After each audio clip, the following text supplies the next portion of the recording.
Hey! Hello. How's it going? Buenas noches. Hi. I can't think of any more languages. I was gonna. Juan? Oyasumi? Wait. Anyways. Arrivederci. Well, you can say ni hao, but for well, yeah, you wouldn't say wanan because that's like saying good night. Anyways, hello everybody. Welcome to the Creative Block, episode 11. What's up? We are here to talk about environment and storytelling today. For those who don't know, who have, if we have any new viewers here today, this is a show that happens every Thursday. We rotate between the channels of four of us. I'm here with Hyper Wizard Jake, Narwhal, and Phil from Zane Comics. And Phil's in his office today, all professional like. And we pick a subject that pertains to storytelling and creativity, and we just talk about it and nerd out about it, and then we might stick around for a couple hours and shoot the shit and talk about aliens afterwards. So that's what we do. Yeah, we're gonna do it. But yeah, this is the show where we try and sound smart and usually completely fuck up. Exactly. Well, me too. But today I actually have a presentation. I'm like trying to not sound like as big of an idiot as normal. I know, right? This is like the third time I hosted, and I'm so proud of myself. Are you proud of me, Phil? I made a whole ass presentation. I'm super proud. Thank you. In fact, so proud of me too. Congratulations. Yay! Oh, I'm so happy. But before we get started, go ahead. Go ahead. What were you gonna say? I was just gonna start saying hi to the chat. So. Oh yeah, say hi to the chat. The most important, the chat. Yes, the most important, and then a very important update that has nothing at all to do with the subject, but I see something in the back room, so we'll get to this. Let me start with the chat. Let's get to the chat. Okay, Lord Sandwich, what's up? Hail that down 420. Down goes Solo. What's up? An ass presentation. Not that kind of presentation, but maybe someday when we really run out of subjects, we will eventually get to that. Chats, maybe it can become an I skipped leg day today, guys, so there's no ass presentation tonight. He skipped leg day and went straight to ass shame. That's shame. Yeah, shame me. Shame. I have a PowerPoint. I just have a bunch of images. It's not even a PowerPoint, but I tried. Shot, what's up? You didn't even make a Google Slides? Oh my god. Nah. This is the most low effort presentation, but it looks pretty. I made like cards and stuff. What's up, Adam Kember, Philbo Baggins, Maromi, hello, hi. Hello, Eric Hutful's posting links. Thank you, everybody. Oh, and by the way, before, real quick, Fiendish 2, my comic campaign is closing out tomorrow.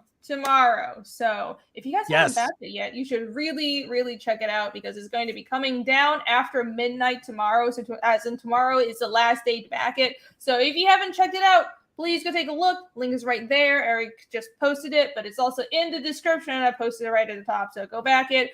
All the covers will not be available after the campaign. These are all campaign exclusive covers. So are you gonna put the special cover? Seeing as this is the closeout, are you gonna put your special cover up during this stream? This stream? I mean, should I? No? Should I? I probably should. Maybe. I'm going to have the. Yeah, I'm going to have the Unnatural cover tomorrow. But yeah, maybe I should. Maybe.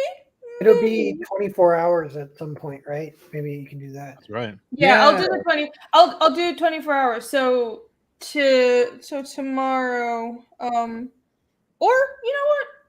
Maybe I can start now because it's kind of 24 hours now, right? Yeah, it's almost. Get on it, guys! Back the shit out of it. Get that book. Yeah. Okay, I'll turn it on in a minute. All right. Fiendish 2.5, yes, that's going to be coming later this year. So stay tuned for the next book. It's already in the works. Shane O'Sullivan is also in the chat. What's up? FKA 322. Hello, all you awesome people. I love you guys. Bodied is also here. You guys are great. Thank you for joining us. And Way Up Deuces, I didn't know that Wolverine was going to be joining the panel. Well, if Phil, I assume you're talking about Phil because he's got them sideburns. That's very tall frame. Thank you. But you got to spike your hair to 2 points, and then you'll It's look getting cool. there. It's getting long and wavy. A lot of waves. Me and Noel have those sideburns too. We just also have this bit. It's annoying yeah. in the. It's annoying in the morning. This hair. Yeah, Wolverine does only the sideburns and Look at that. clean shit. Not a lot of people do. You keep your hair like that for the rest of the show. Just keep doing it. It's like, Steph is also there. So Zod is there. Bill, if you put your head like this, like your hair becomes like most of the frame. I'm trying. You think I could do that? Who's that Cowboy Bebop guy? You think I can get his hair gone? Spike Spiegel. Yeah. You would make a good Spike Spiegel. Yeah, you should grow your hair longer and just like perm it. You would pass really well for Spike Spiegel. How much cooler would I look if I was always smoking a cigarette? Cigarette aesthetica. Yeah. As long as they don't have to smell you. I love it. Exactly. Do you not like the smell of cigarettes? No. Who does? Yeah. People that smoke cigarettes don't like the smell of cigarettes. Yeah, I've had I girlfriends. feel like I've had girlfriends before who smoke, and I'm like, you go fucking smoke outside. I'm not smelling that shit. Yeah. I've gotten so used to it because in Taiwan, fucking everybody smokes. Literally everybody and my dad smoked, but I don't know. It just kind of, I don't like it, but I got used to it. But Did yeah, anyone you would. have- Did anyone have a parent as a kid that smoked and you tried to guilt trip them into stopping and it didn't work? No, I never tried. I was a terrible kid. grandparents, like grandmother and like great grand aunts that would smoke all the time. So it's kind of like it smells bad, but then it also hits that like reminiscent memory of when you were around it a lot. Yeah. Mm-hmm. Yeah, my granddad always tells me the story that he used to smoke, and I think he had like a lung issue because of it. And he always says that Jaco, when I quit smoking, I put the last pack of cigarettes on top of the mantelpiece, and that was it. And like he just sat and stared at the last pack of cigarettes and didn't have them ever again. I thought that's great. It's amazing. Amazing, impressive. Yeah, my dad actually quit smoking after like 40 years, so I'm pretty proud of him. I've considered taking up smoking. Why? Yeah. Yeah, I consider taking it up. Just a general, like you said, a general coolness boost. You know, it's like you're in a Fallout game. You're just like +5. No, don't do that. I started smoking when I was 21 because I was going to prove to my friends how easy it was to quit. So I'm like, watch, I'll get addicted and I'll stop. It's easy. And then it took me 8 years. Whoa, really? Really? Yeah. Is it that addictive? Yeah, I don't know. Yeah. I was right? Well, I just glad I did quit eventually. You were 21 and you'd never smoked before, and you're like, I'm going to try it. What was it like the first time? Because when I was around the same age, tried to smoke, I smoked for one weekend, fucking hated it, and then stopped straight away. Yeah. The thing I remember about smoking is if you're mixing it with drinking, it'll booby trap you. Just randomly, you'll like projectile vomit, basically, like because of the mix of nicotine and alcohol. So you have to watch out. I'm going to try it. FK says at least you didn't choose heroin. Yeah, at least you didn't choose like hard drugs to show your friends how cool you were. Or did you? No. I tried like one cigarette and I was like, I don't get the big deal because I didn't even feel a high. I think it's because I grew up with so much fucking secondhand smoke. I was like, why do people do this? It doesn't even. I don't feel anything. Fuck this shit. It's a waste of money. So I never smoked again. I tried to get into vaping a couple of times. At any time I would vape, I would like vape way too much. Then I'd start feeling sick, and I'd be like in bed for like half a day, and I'd be like, "This doesn't work. Why do people do this?" I know. I smoked like one cigarette. I was like, "Do I need to do more?" But it's like this. I have to buy this every day. It's stupid. So there you go. Alex VRV says, "Cowards smoke crack." I think one time, if you buy, I think it's Parliaments, they have a gap at the tip of the cigarette. And you can put a little cocaine in that, and then you smoke the cocaine through the cigarette. And I did that once, got really high. My friend's like, "Yeah, that's crack. You just smoked crack." I was like, Rini didn't think you could smoke crack. The other day on my stream, I was like, "Oh yeah, you're just smoking crack all day." And she's like, "You don't smoke crack." No, it wasn't crack. It was meth. It was meth. Oh. You can smoke crack. You can, can you smoke meth too? You smoke meth? Apparently, you can. You can smoke anything. I thought meth was only injected, but I suppose if you try hard My enough. favorite thing to smoke, I love smoking brisket. The fuck is that? Fucking straight edge doesn't even drink Phil. You know what kind of drugs I like to do? Roasted meats. That's right. It took me a minute to get that. I'm stupid, everybody. Brisket. I was like, is that a slang for a drug or something? Yeah. Or... It's a protein drug. So stupid. What drug would that even be? Pure We have all tea. these stupid, weird names for Testosterone. drugs. Okay. Anyways, guys, enough of this druggy talk. Please, we are straight. We're all straight edge, good boys and girls here. We do not endorse any of this. Don't do drugs, kids, and also you shouldn't smoke because it'll ruin your lungs and make you age prematurely. All right, shall we get to your special announcement, Jake? I'm just gonna pull this on. Oh hell yeah, I got a story. What is this? Okay, before we get started, Jake has a story. We have story time. It's okay. Jake, tell us your story. Don't put it up straight away. Don't put it up straight away. Okay. Okay. Previously on Creative Block, Noel had his own raccoon adventure. He became the real animal savior type character. And today, Right. God dealt me like a royal flush to in an attempt to one up Noel on the animal compassion skill. So earlier on, I was like, man, I'm getting fucking knackered. I need to go to Starbucks and get a coffee. So I hopped in the car, drive outside, and it's still bright outside, right? Still fucking daylight. I'm driving down the road, and I see this like shape in the middle of the road, this dark shape, and I'm like, what the fuck? And it's a hedgehog, right? It's a motherfucking hedgehog in the road, and this is in like a town center. There's like grassy bits in the park, but it's like this fucking hedgehog. And listen, my fucking avatar is a hedgehog guy, right? I love hedgehogs. Like I fucking love hedgehogs. Why is there a hedgehog though? What do you mean, Phil? You don't think hedgehogs exist in England? I was questioning whether hedgehogs exist in America. Does America actually have hedgehogs? I'm sure we do, but we don't have a lot of like wild we don't. hedgehogs. Oh, You don't British have- hedgehog. No, I'm don't sure have we wild do, hedgehogs. but we don't. I have never seen a wild hedgehog. I've seen wild bunnies. We have deer fucking everywhere. Rabbits. But- There's rabbits. Yeah, rabbits squirrels, rabbits, squirrel- foxes. There's Well, not over in hedgehogs. England, there's another creature that's added to that roster, and it's called hedgehogs, and you never really see them unless they're in a large, flat circle on the road, usually after a truck went by. Like, this is the only time you usually It's a real grim part of being in England is usually like this situation where the thing was on the road completely unharmed, and I was the first car that would have used, if it was anyone else, probably would have kept driving. But no, straight away I stopped in the middle of the fucking road. I'm like, that's it. This is my chance. I finally get to save a hedgehog's life. In all the years of me existing and loving hedgehogs, I'm like, one day I'm gonna finally be able to save a hedgehog. And that hedgehog knew. That hedgehog's like, I need help. I just feel for some reason this is the car I need to jump in front of. Can I guess where this story goes real quick? You accidentally killed the hedgehog. Yeah. No, I got out the car, but I'd left the handbrake off. Yeah, I'd left the handbrake off. And then you and ran so, like, both of you. As over, I'm and now you have walking broken towards legs. it, trying to pick it up, it like runs past me because they're super fast, right? Because that's like what Sonic's all about.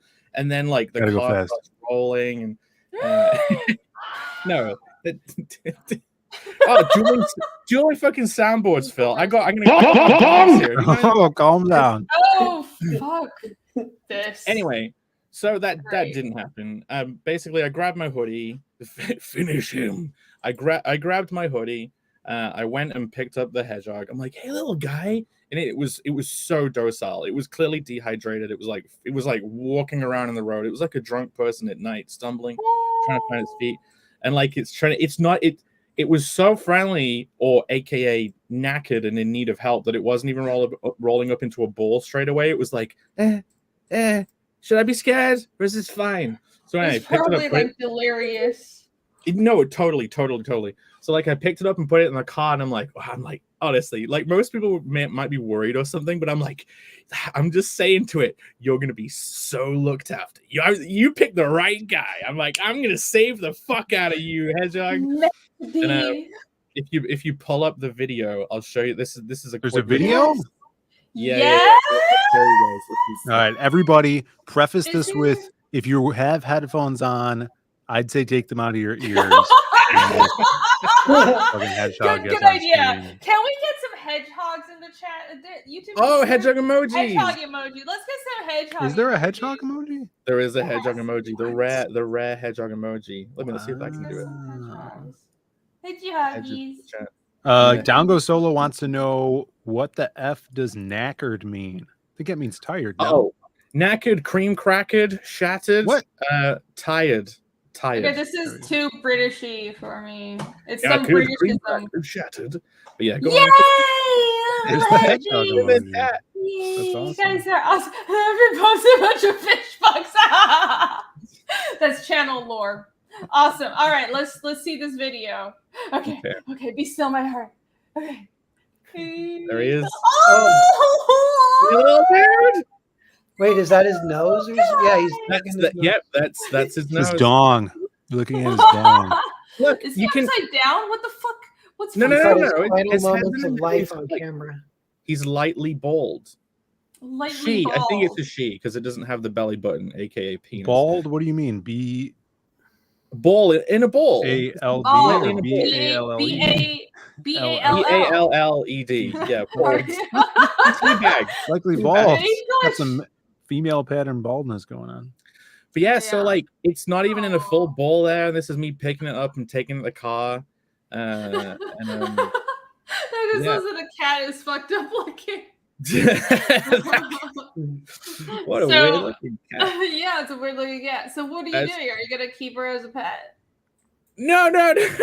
There's a whole part of the story. I went on a whole adventure to save this motherfucker. Uh-huh. As you can see, she should be really round. She's more like long and football shaped. I'm assuming. So apparently, you see the paw that's like in front of its face. It shouldn't even be up that high. The theory is that she has a broken leg, and therefore wasn't able to dig as much for food, and has basically been like kind of starving because it can't find enough food, and it's like a lot smaller than it should be. So anyway, I get this in the car. I like immediately search like hedgehog rescue.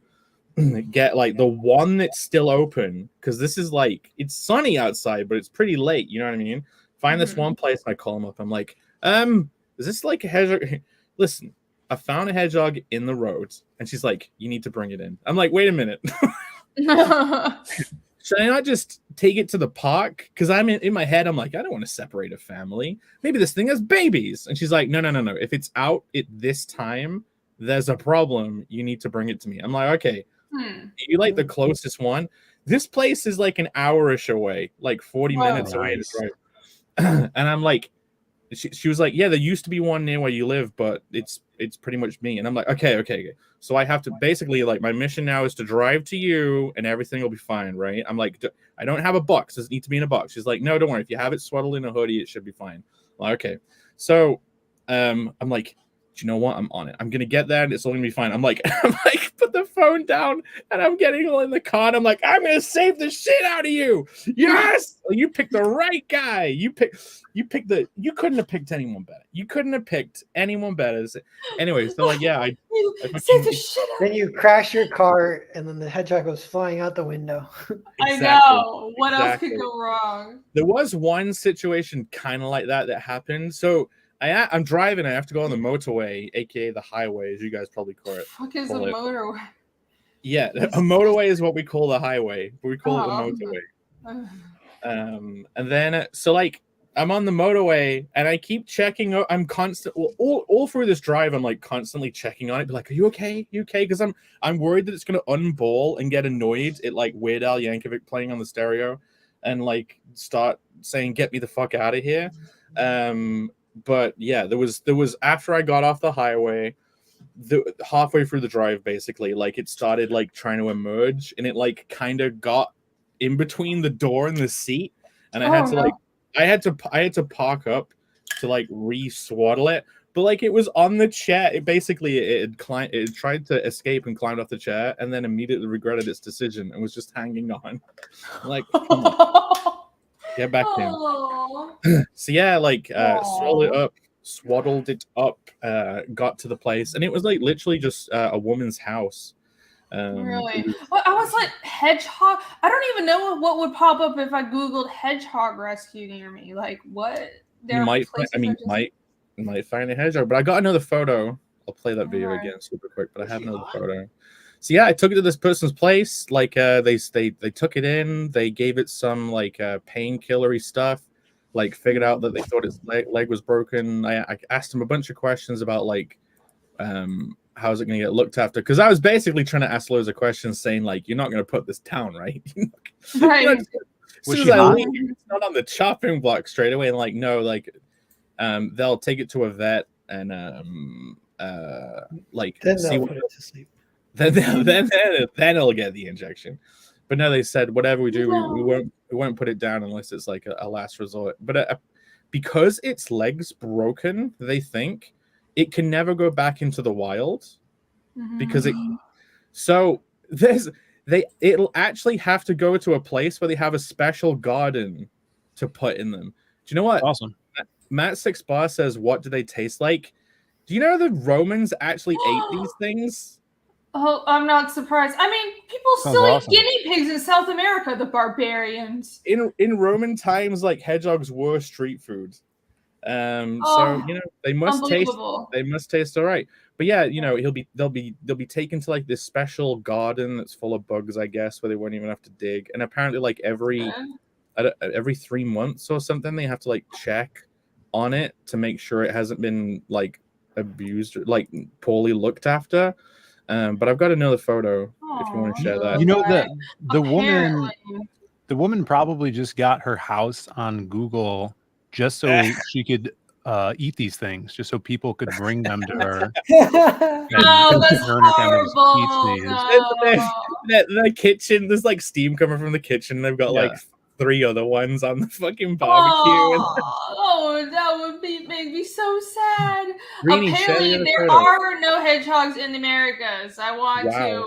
This is scientific knowledge that we need to have. I didn't know that. I thought we had hedgehogs in America. Well, all right. Didn't you used to have a hedgehog pet, Jake? No, never. I've only had little face. His head is so big. Yeah, look, you can see how small they are. They should be bigger. It's so cute. Jake, have you been painting your fingernails? Yeah, no, I was trying to. Also, the smoking's really gone to town on my hand. Really wrinkly hands, Jake.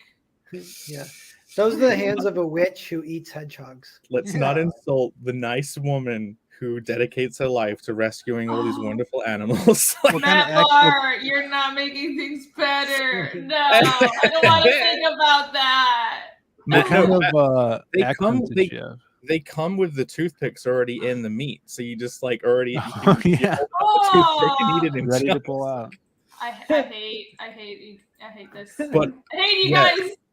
This thing's gonna be poor little thing's gonna be very well looked after from the quick interrogation I gave them both. But yeah, like that's good to know. It was like fated because you love hedgehogs, and this is apparently a really rare thing. So the fates have aligned. You were like star-crossed. I don't know. Rescue I got a boost. Animal. And somebody said this is like Dr. Robotnik and Sonic. You kind of fit in real life. This is so magical. I love this. Someone draw that. This is great. I'm so happy. What draw me is Dr. Robotnik. Yeah. I'm gonna save you, hedgehog. But I've really wanted to. When you see them on the road a lot, fucking flat as a pancake, and every single time I fucking shed a tear. I'm like, I play the like guts music with the in my head. Every time I see one, I'm like, I should have been there. In fact, there was one time I was dropping a girlfriend off at her place, and it was at nighttime, and I saw a hedgehog running around near her thing, and I'm like, hey, I gotta go investigate this hedgehog. And it was just running around, and I'm like, I can't do anything. What am I gonna do? Fucking pick it up and go take it to a field? Anyway, run over. I picked her up like a few days later, and I saw the hedgehog again. Oh no. Yeah. I was like, what could I have done? What could I should have done something. It's really I need to have that soundtrack. It's really interesting because the other day, I think it was last week, I also saw a hedgehog in the road. You check this out. You can see this. Wish you didn't have them in a movie. What? No, that's not a. What's You should that? have rescued it. Phil, why didn't you rescue it and take it to a sanctuary? It's clearly out in the daytime. It shouldn't be out in the daytime. That was basically Jake and his hedgehog. Lame. Yeah. Wrapped to the back. Looks like a weed possum. I kept just to try and stop it from walking around on my seat. I kept like kind of tapping it to be like, don't feel too safe. Don't feel too safe. You need to stay in a ball while you're in the car because I don't want you walking all over the footwell and getting squished when I try and accelerate or brake. Yeah, that would be bad. Well done. I'm very proud of you. This is an adorable story. Thank you for sharing. Oh my god! Yeah! Well done. Yeah. All right. Well, there is no segue for this, but no, there is. And when I picked up my girlfriend and I saw that like flat circle on the ground, immediately the environment told a story. Oh my god. And on that note, we shall move on to my presentation. Environments and storytelling, the actual subject of today's show. What were you gonna say? Do you have a slide of like a flat hedgehog on the road saying like this immediately tells a story about what happened the night before? It was the environment. That's not really the environment. That's just a dead creature. Okay, would like skeletons and dead creatures and stuff in an environment be considered environmental storytelling? That's not kind of how I'm defining environment. Like that's still a character or a creature in a certain status. Like the environment is like the weather and inanimate objects, buildings, nature. That's how I'm defining environment. So if it was raining hedgehogs. Okay, we can speculate on that. I'm sure that would tie in really well with the first part of this, which is because if it's raining hedgehogs, you have to fight the raining hedgehogs, and then that's man versus environment storytelling. Hey. That was Jake. That was Phil. That was you. That was Phil. Blaming okay, on okay. You're both pretty girls. This is Phil. Jesus Christ. What the fuck is this happening to me? All right. So I've got this whole ass presentation lined up. We're gonna go through. I have like a few different ways I thought of kind of just on the top of my head today about how environments can influence storytelling or why they're important to storytelling, why you should put more thought into your environments and actually design them, and also especially for artists, how environments are important and they're not just some boring thing you have to get through or trace photographs for, because they're awesome and they're character and they should influence your story and they create mood and all kinds of other awesome stuff. All right, let's go. Any questions before we start? I thought from most of the manga I drew that environments manga I read, the environments weren't important because most of the panels just have white backgrounds or like lines across, right? Yeah, and it kind of annoys me. Well, it's like I think manga does characters really well, but a lot of manga also just kind of half-asses environments. But I appreciate it when comic artists go over the top or take the extra mile with environments, and I think that's part of why I appreciate European comics, because European comics will spend extra time on environments, and part of it is just environments are so time consuming, and European comics with their publishing schedule, how you have like a whole year or more for a book, they have the time to actually put into environments. So a lot of manga, they have to keep things really simple, or they just have to like, a lot of manga literally backgrounds are just Photoshop street shots from Japan. So yeah, but the examples I have are from obviously this is like the wall from A Song of Ice and Fire, and I kind of gathered examples from all sorts of different media, but we can talk about comics as well. And when we're so now as I talk, if you guys can think of any examples, feel free to bring them up. They go in environments trees and stuff. Yes. Is that the edge of the flat Earth? Is that the ice wall at the edge of the flat Earth? Yo, I'm not familiar with this music, this fire music of ice. Thing you're talking about. I'm trying to have a serious presentation. No, I don't. There's the ice wall because I'm not familiar with the. Wait, you didn't even watch the show? No, No. I'm not a nerd. Wow. Okay, Mr. Comic Writer. Now that's the environment.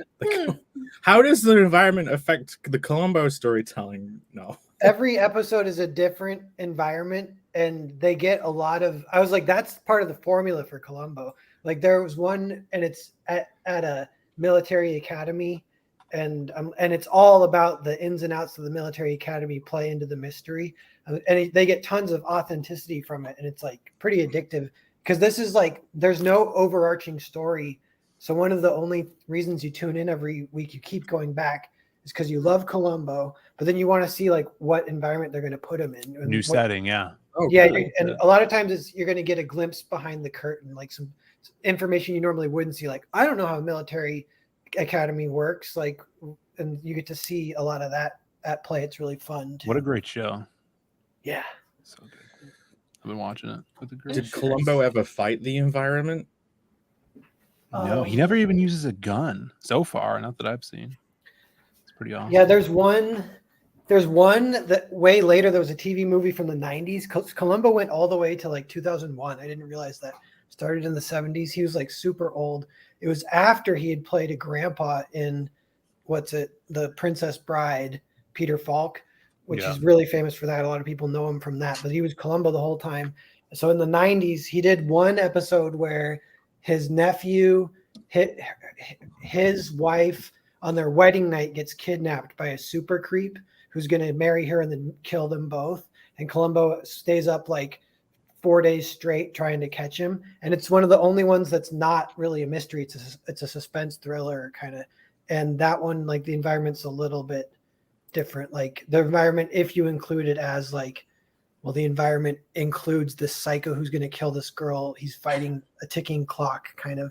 It's Columbo against, not really against the environment, but almost, if you include that in it. But yeah. You need to do a story where someone's actually fighting an actual physical ticking clock.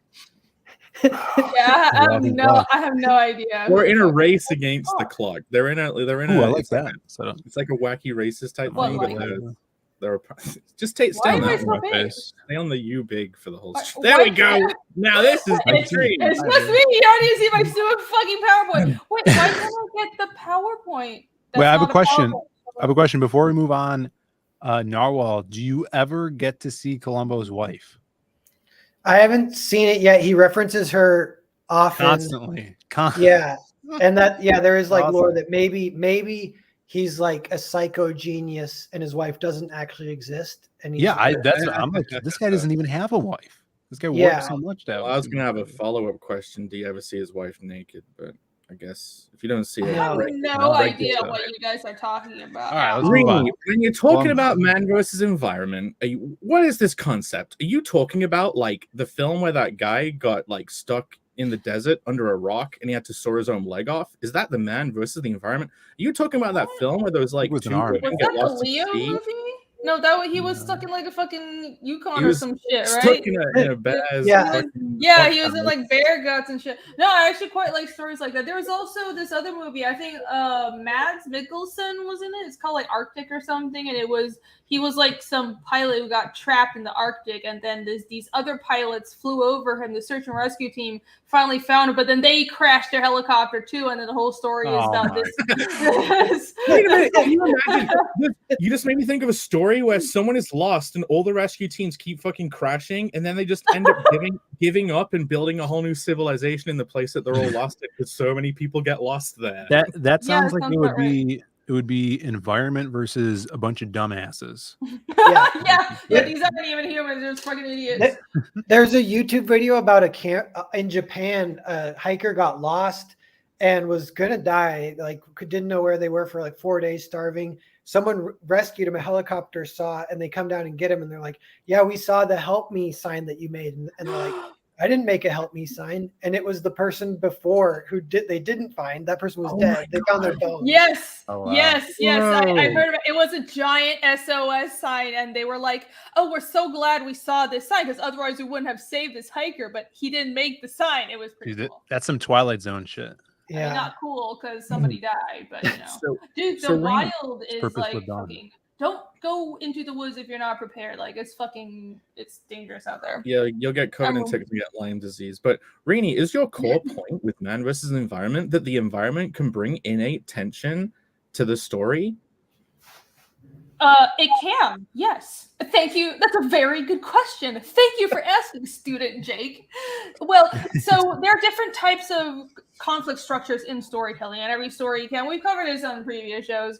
A story can have like multiple levels of different types of conflict. But for example, you can have character versus character, or we're gonna embrace the sexism today and say the common parlance is man versus man, or it can be man versus nature, man versus God. And for example, something like Berserk is man versus God. That's very much because it's Griffith versus Guts, or man versus self, man versus self, man versus God, man versus society, man versus environment. Those are, as far as I can remember, the few, 5 main types of conflict structures in storytelling. And man versus environment obviously pertains to what we're talking about today. So the environment itself can be adversarial and can be the struggle, because storytelling is about overcoming struggle and problem solving and making progress. And through the struggle with an adverse environment, you can reveal character and tell a story. Like Charlie and the Chocolate Factory. I don't. I mean, that's man versus environment, right? But is it man versus man because a man built the environment? Is it man versus God because God made all of the land? I'm just fucking around. You are. It's not that part of the show yet, Jake. Yes. No, we've been fucking around for like 30 minutes already, so it's fine. I expected. Well, that's actually an interesting question. Well, I think it's still, what is the primary conflict, right? Because if you want to get esoteric enough about it, you could be like, well, it's but it's even God is a character, so even gods versus man is man versus man. But that's not the point. It's like a much more powerful being versus a person, a regular-ish human being, and the environment is just inadequate. I would say an environment isn't something that's necessarily designed by a character, because in the Saw movies, if it's just, well, if the person is fighting objects, then that does that count as environment? I don't think so, because in the Saw movies, it's still Saw versus his victims, and the same with Charlie and the Chocolate Factory. The environment, I would say, is just a neutral force of nature that isn't created by anyone except maybe the gods in your world, but it's neutral, but it's adversarial because nature is harsh, and your characters need to overcome it. Would a theme park filled with zombies be an environment that you're against? Oh no. Are zombies an environment? Or are they like a scourge? Like, are animals an environment? I think that would be a different type of. I wouldn't personally call it an environment, because that's not that's not inanimate or completely neutral. That would be more man versus supernatural. Or you could say it's like a hostile environment, and then part of that is like animals that want to eat you, but the animals they're like characters or whatever, or objects. You have stories like that, right? Yeah, you know. So you're one thing about environment is a lot of subgenres like tie into this man versus environment a lot. Like the escape subgenre, every escape. There's so many great classic stories. Yeah. Environment is so important, and one of the things you get out of it is you get super authentic details that are just so fun. So it's kind of, environment is almost like my favorite thing, pretty much, for the stuff that I consume. Like all my favorite movies, I'm like, they all have really authentic, awesome environments that play into the story. And one last little ingredient I'd add to it is that sometimes with disaster is another subgenre that the environment plays a ton with. Yeah. Part of disaster stories, they're often about physics, and it's kind of like man versus God, but it's man versus like the laws of physics, which is kind of funny. And that's another one where somehow that feels very authentic and cool whenever it comes up. But you can only know that by really, if you're trying to write it, you can only find those moments if you really know your environment. Then you're like, oh yeah, we can get some good, cool, like Like even if it's sci-fi and they're losing the airlock, and they need to blah blah blah. Like that kind of stuff is so good. The raccoons are The eating. voice is space survival stuff. I always get like surviving the radiation levels in a film like Sunshine. Yeah, I love all that stuff. Sunshine, Yeah. right? Sunshine's interesting because you think it's about man versus environment, but then there's a twist. There is a twist. Speaking of sci-fi, I have an interesting story that I'm referencing. I don't know if you guys have read it, but I'll get to it later because this slide right now, I put this here because I want to kind of demonstrate how part of the conflict in A Song of Ice and Fire. I know Phil just said he hasn't watched it, but I am actually a fan of A Song of Ice and Fire. He said he never heard that song. Yeah, I never heard that song. Yeah, well, too bad. That means too bad. The books are actually really good, but you should not read them because he's never gonna fucking finish them. Anyways, so even though the main conflict is very much this like political character play and it's about fighting for the throne, I don't know. Like some people think the White Walkers and all this like this encroaching stuff from the north, it's a distraction. It might be, but my point is there is this part of the story is like this encroaching cold from the north, and the White Walkers, these characters that you see on screen, are these like ice creatures, and in the books they're more like ethereal and like almost elf-like, and they're like evil ice elves basically in the books, but this is what they look like in the show, and they're this embodiment of this encroaching climate disaster. And I'm pretty sure it's kind of obvious after you read for a while that the White Walkers, and because with the creatures they bring the cold, they bring like the freezing colds, and they're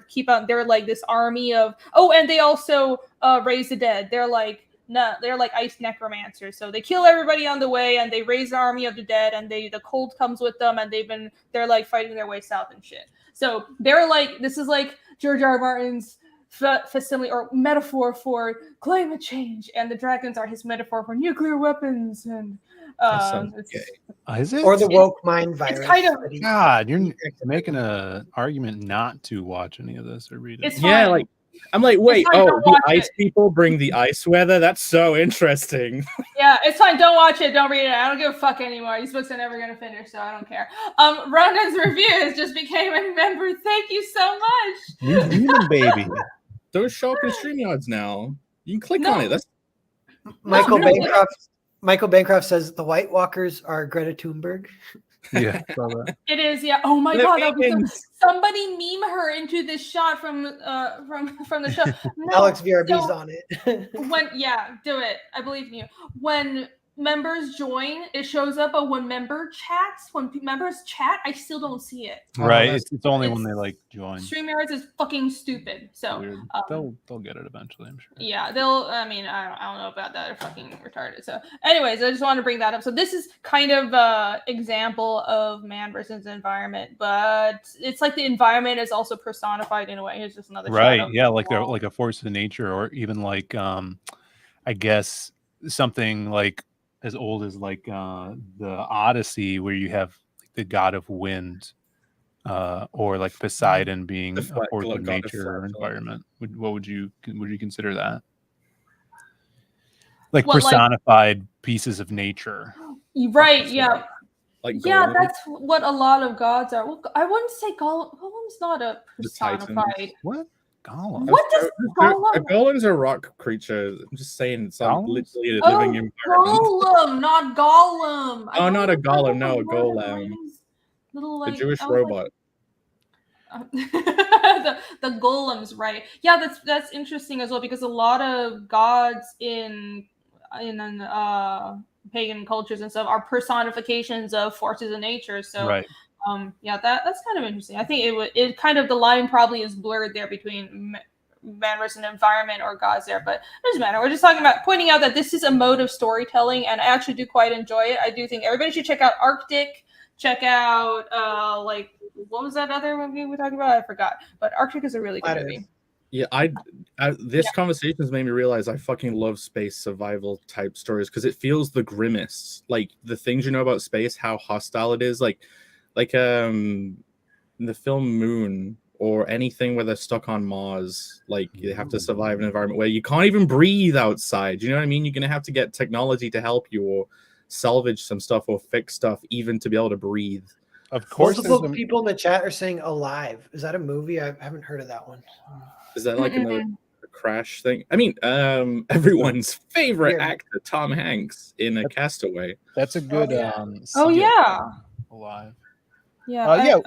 What about Lord of the Flies? That's kind of like a little both man versus kid versus kid, but also the whole thing is.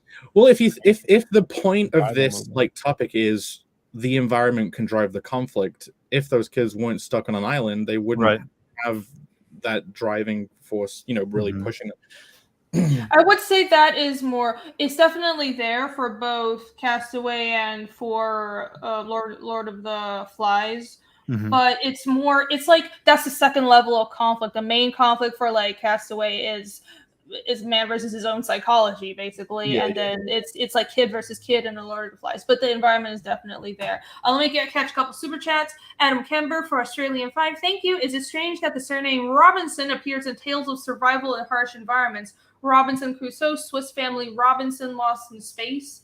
I've never noticed that. It's very interesting. I don't know. I guess that's strange, but there are so many stories about harsh environment survival stuff. I've been like kind of into all these stories of people. I was just watching this video about this Donner Party. That was this party of people that went out west, like this huge party of like 50 or 70 people who took caravans and tried to reach California back in like the 1800s. And it was like 4 families and whole ass families that were trying to just travel through the American wilderness, and they all died and then resorted to cannibalism. And like, and there's also the Oregon Trail is a video game like that. Yeah, and so the Donner Party is look it up. It's like this gruesome story of it actually happening. And there was also tons of stories about Arctic explorers who they travel. I mean, someone should make a movie about this. I'm blanking on was it the Franklin expedition or something? So there have been like a whole chain of British sailors and explorers. I'm probably not just British, but they were trying to find the Northwest Passage, which is a way to sail through basically over Canada and sail around and reach Asia and sail through all the icebergs and stuff. So many people died trying to find the Northwest Passage, and there are like horrifying stories about lost expedition. Right, the Franklin expedition. So, anyways, I got sidetracked. I never noticed that Robinson was a particularly common name. Before we move on, I got one last question. When Lemmy-Winks goes inside Mr. Slave and has to go on an adventure through Mr. Slave's body, is that still considered man versus environment? I know what you're talking about. You can move on now. Do you not remember Lemmy-Winks, the hamster in South Park? No one watches South Park. No one watches South Park. I thought it was another Britishism. Yeah, me too. What, Lemmy-Winks is another Britishism? Sounds like it. It does kind of. Lemmy-Winks is killing me. The Terror. That's right. Yeah, I haven't seen it, but everybody told me I should watch it. You ever seen? It's Gerbil versus environment. Yeah, Gerbil versus Richard Gere. Oh my God. Big 10 Acres for $1.99. Thank you. Real life Sonic, Mr. Dr. and Dr. Robotnik. Right, with Jake and the Hedgehog. That's right. That was adorable. Oh, so adorable. All right. Yeah. Well, speaking of space and space environments, I actually don't have. Well, obviously, this is from Dune, and I wanted to point out how the environment in Dune on Arrakis it's like a character in itself. There was so much research put into geology and all like what it's done so well, and it pushes the story forward, and it's part of the plot and part of the characters, and the characters influence it, and it influences characters. It's really cool, and it creates atmosphere. Dune kind of covers every point of the presentation that I'm making today. But before that, I actually wanted to bring up a story that I couldn't find any art of, but I remember reading the story in high school, and it's called A Pail of Air. It's by Fritz Leiber.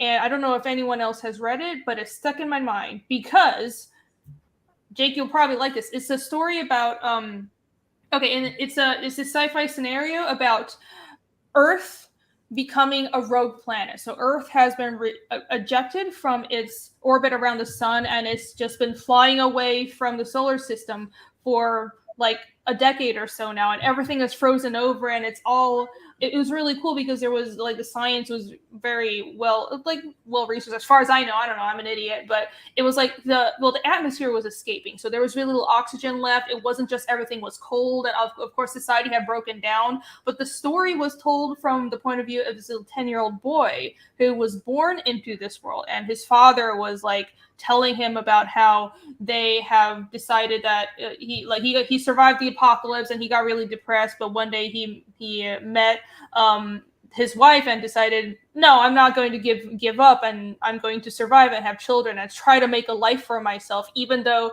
we know it's hopeless. And it was such an interesting story, and it's called A Pail of Air because there's so little oxygen left. What they have to do is go. I don't really remember the science of it, but somehow how did they get ejected? Sorry, I interrupted the thing. No idea. I don't remember. It might have been mentioned, but it's not really, because it was very much about the characters, right? I think it was probably like another rogue planet pulled it away or something. I'm not sure, but there was all these details about it's called a pail of air because pile of air. Just got a pile of oxygen. So no, because they would have to get buckets of frozen oxygen because some of the reaction from somehow the Earth, like the Earth cooling down or something, like all the oxygen froze in the ice around them. So they would go out and harvest. They have to wear these suits to keep oxygen in because outside there was almost no oxygen, but they would carry pails of oxygen ice back, and they would have like this contained environment in these abandoned city buildings, and they would melt the pails of oxygen to breathe, and they would have like this limited space. And eventually they come across other survivors, and it was really interesting and I loved it. So that was very much man versus environment, and you guys should check out that short story if you haven't yet. Sounds cool. I think if that actually happened, probably all the volcanoes would go off and everyone would die. But like, yeah, probably there would be probably much more than just everything freezing, right? Because depending on how Earth got ejected, if there's any sort of gravitational pull, I was watching this video about what would the Earth's geology be like if the moon was replaced by the other planets in the solar system, and all of it was like pure disaster because just the tidal waves would just rip us apart and we'd all die instantly. So it's just like we're very fragile. Bancroft brings up a good point. Everybody probably jumped at the same time on Earth. It's like in Futurama where they get all the fucking robots to fart at the same time to push Earth out of the path of a comet, and they have an extra day added to the calendar.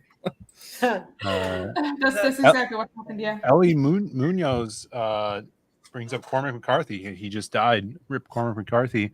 The Road, who he wrote The Road, which I would argue is you don't write roads, you build them. Good man versus environment. It's a crazy world in The Road. Right here. Rini mentioned for Dune, the environment is like a character, and I definitely agree. But sometimes people say that about New York City, and it annoys me. Depending unless it's like actually earned or whatever. And you'll see movies, you're like, New York City is not a character in that movie. I'm sorry.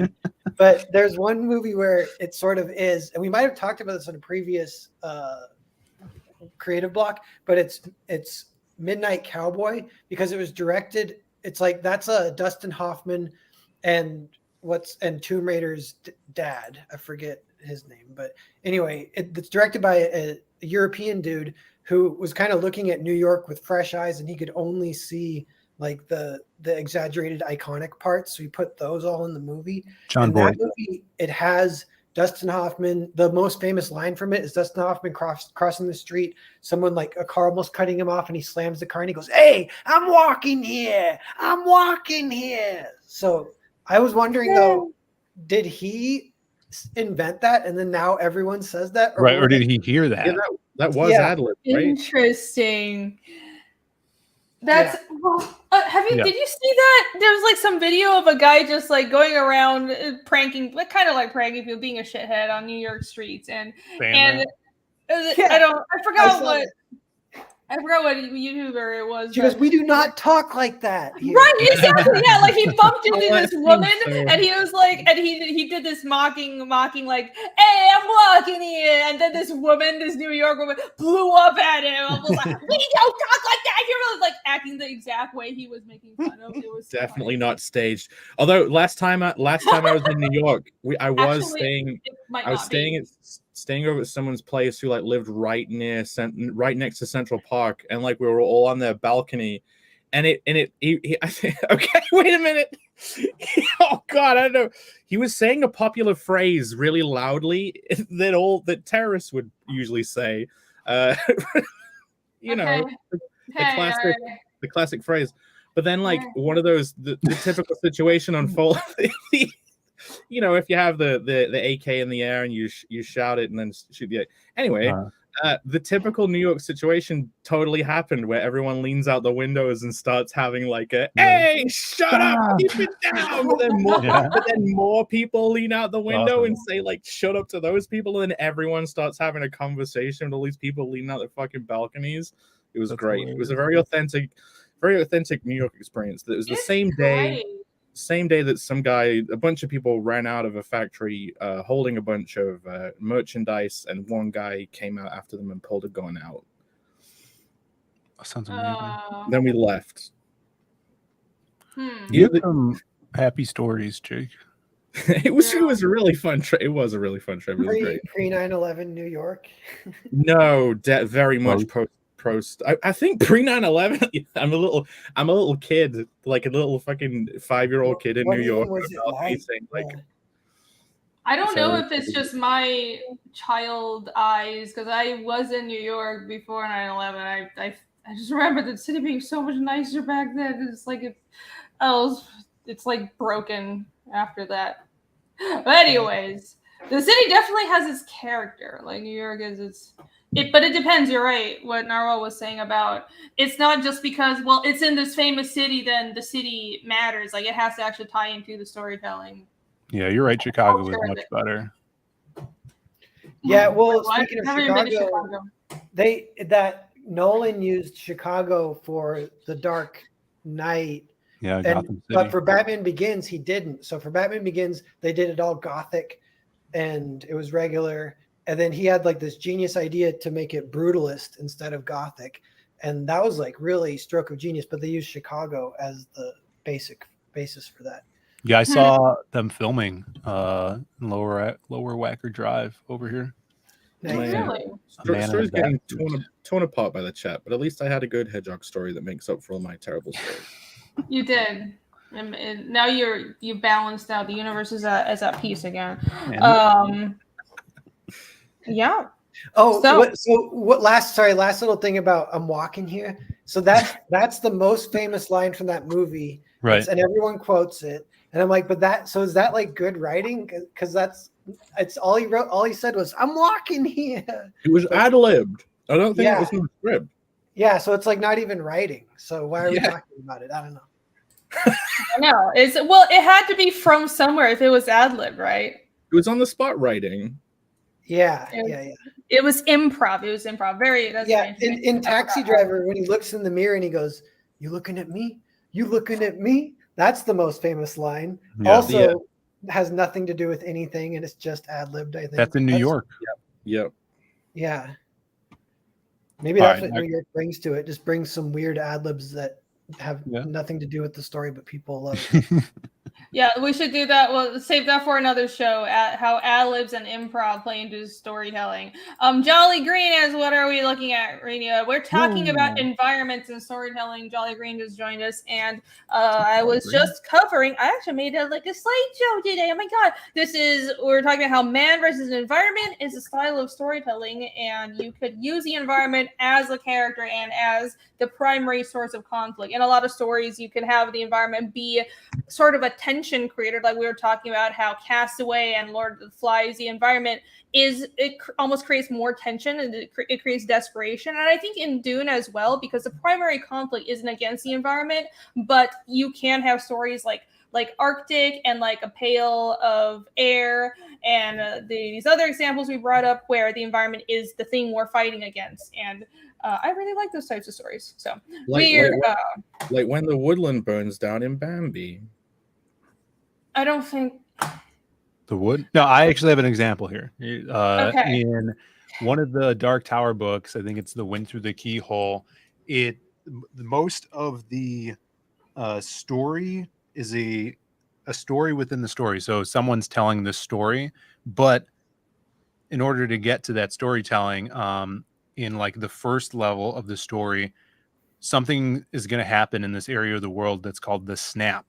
And it's where the temperature drops super fast and all like the air freezes and like it makes trees explode. And if you're out in the open, you just like, because your temperature drops so fast, you like explode into ice. So they're trying to get across this river so they can get into this cabin.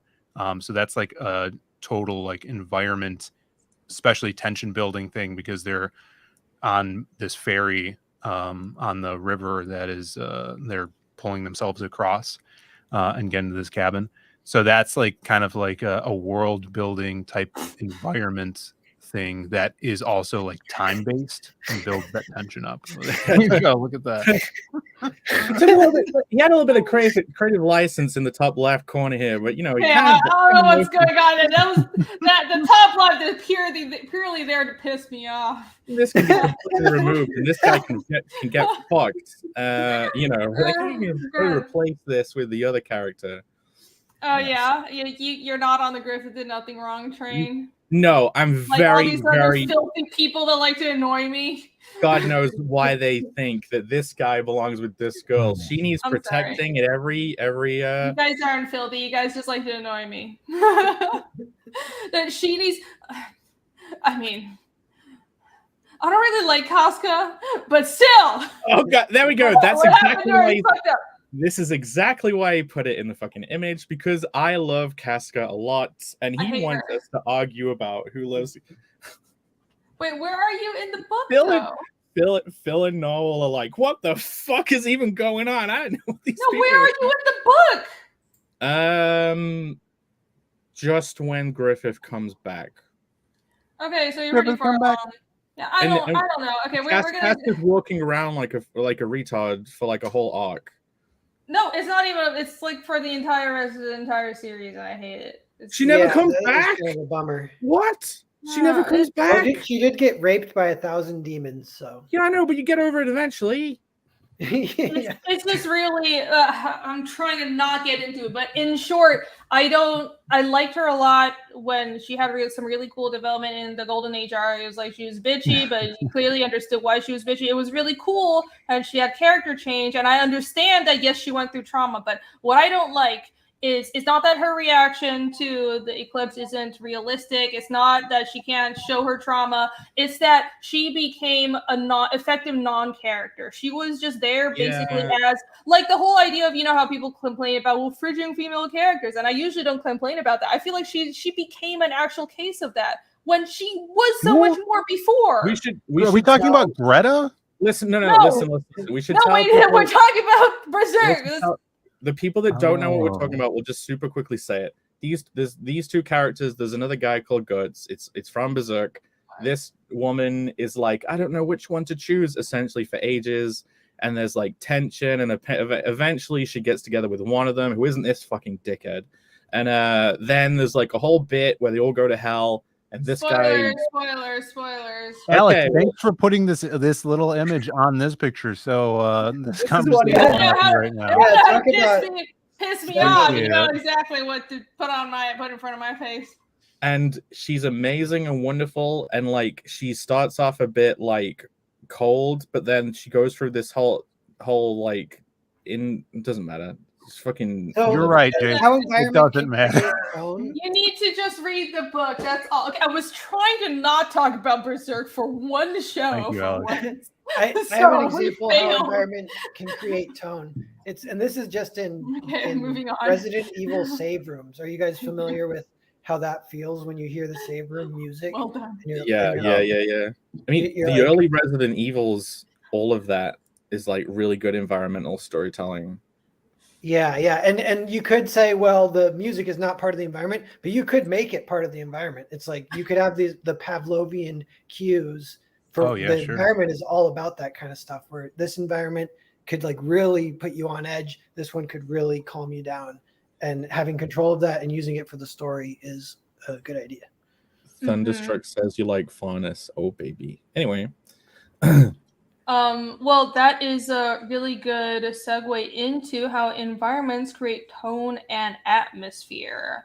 And I think, again, I center my presentation basically on why you should give a shit about your environment design. And this is reason number 2, because this essentially, I can also rephrase this as the environment is a character as well, which is a lesson I learned and I think helped me create comics much better. And again, Dune exemplifies this.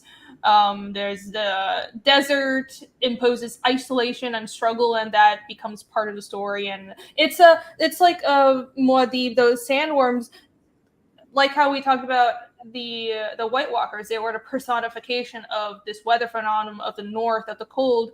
The sandworms in Dune are a personification of the desert, and I find it really fascinating to see these kind of creatures. Well, not a personification, but like the environment made living almost. And I think those storytelling devices are really interesting, and it's hard to do, and it's really original that it is. And in Dune, down goes Solo for 10. Thank you. How much have all of you focused on the environments in your books? We're going to get to that. I have a question that's going to be, we're going to talk about environments in all of our books towards the end, so I will circle back to that. Thank you very much for the super chat. And let's see what else. Oh, they got molded by the cold and desolation, and the cold and desolation and pale of air is an example of this as well. But right, so the environment and the atmosphere it creates is very important because, for example, Batman wouldn't feel the same and wouldn't be as effective with the style of storytelling that Batman is going for if it was set in Metropolis, and vice versa.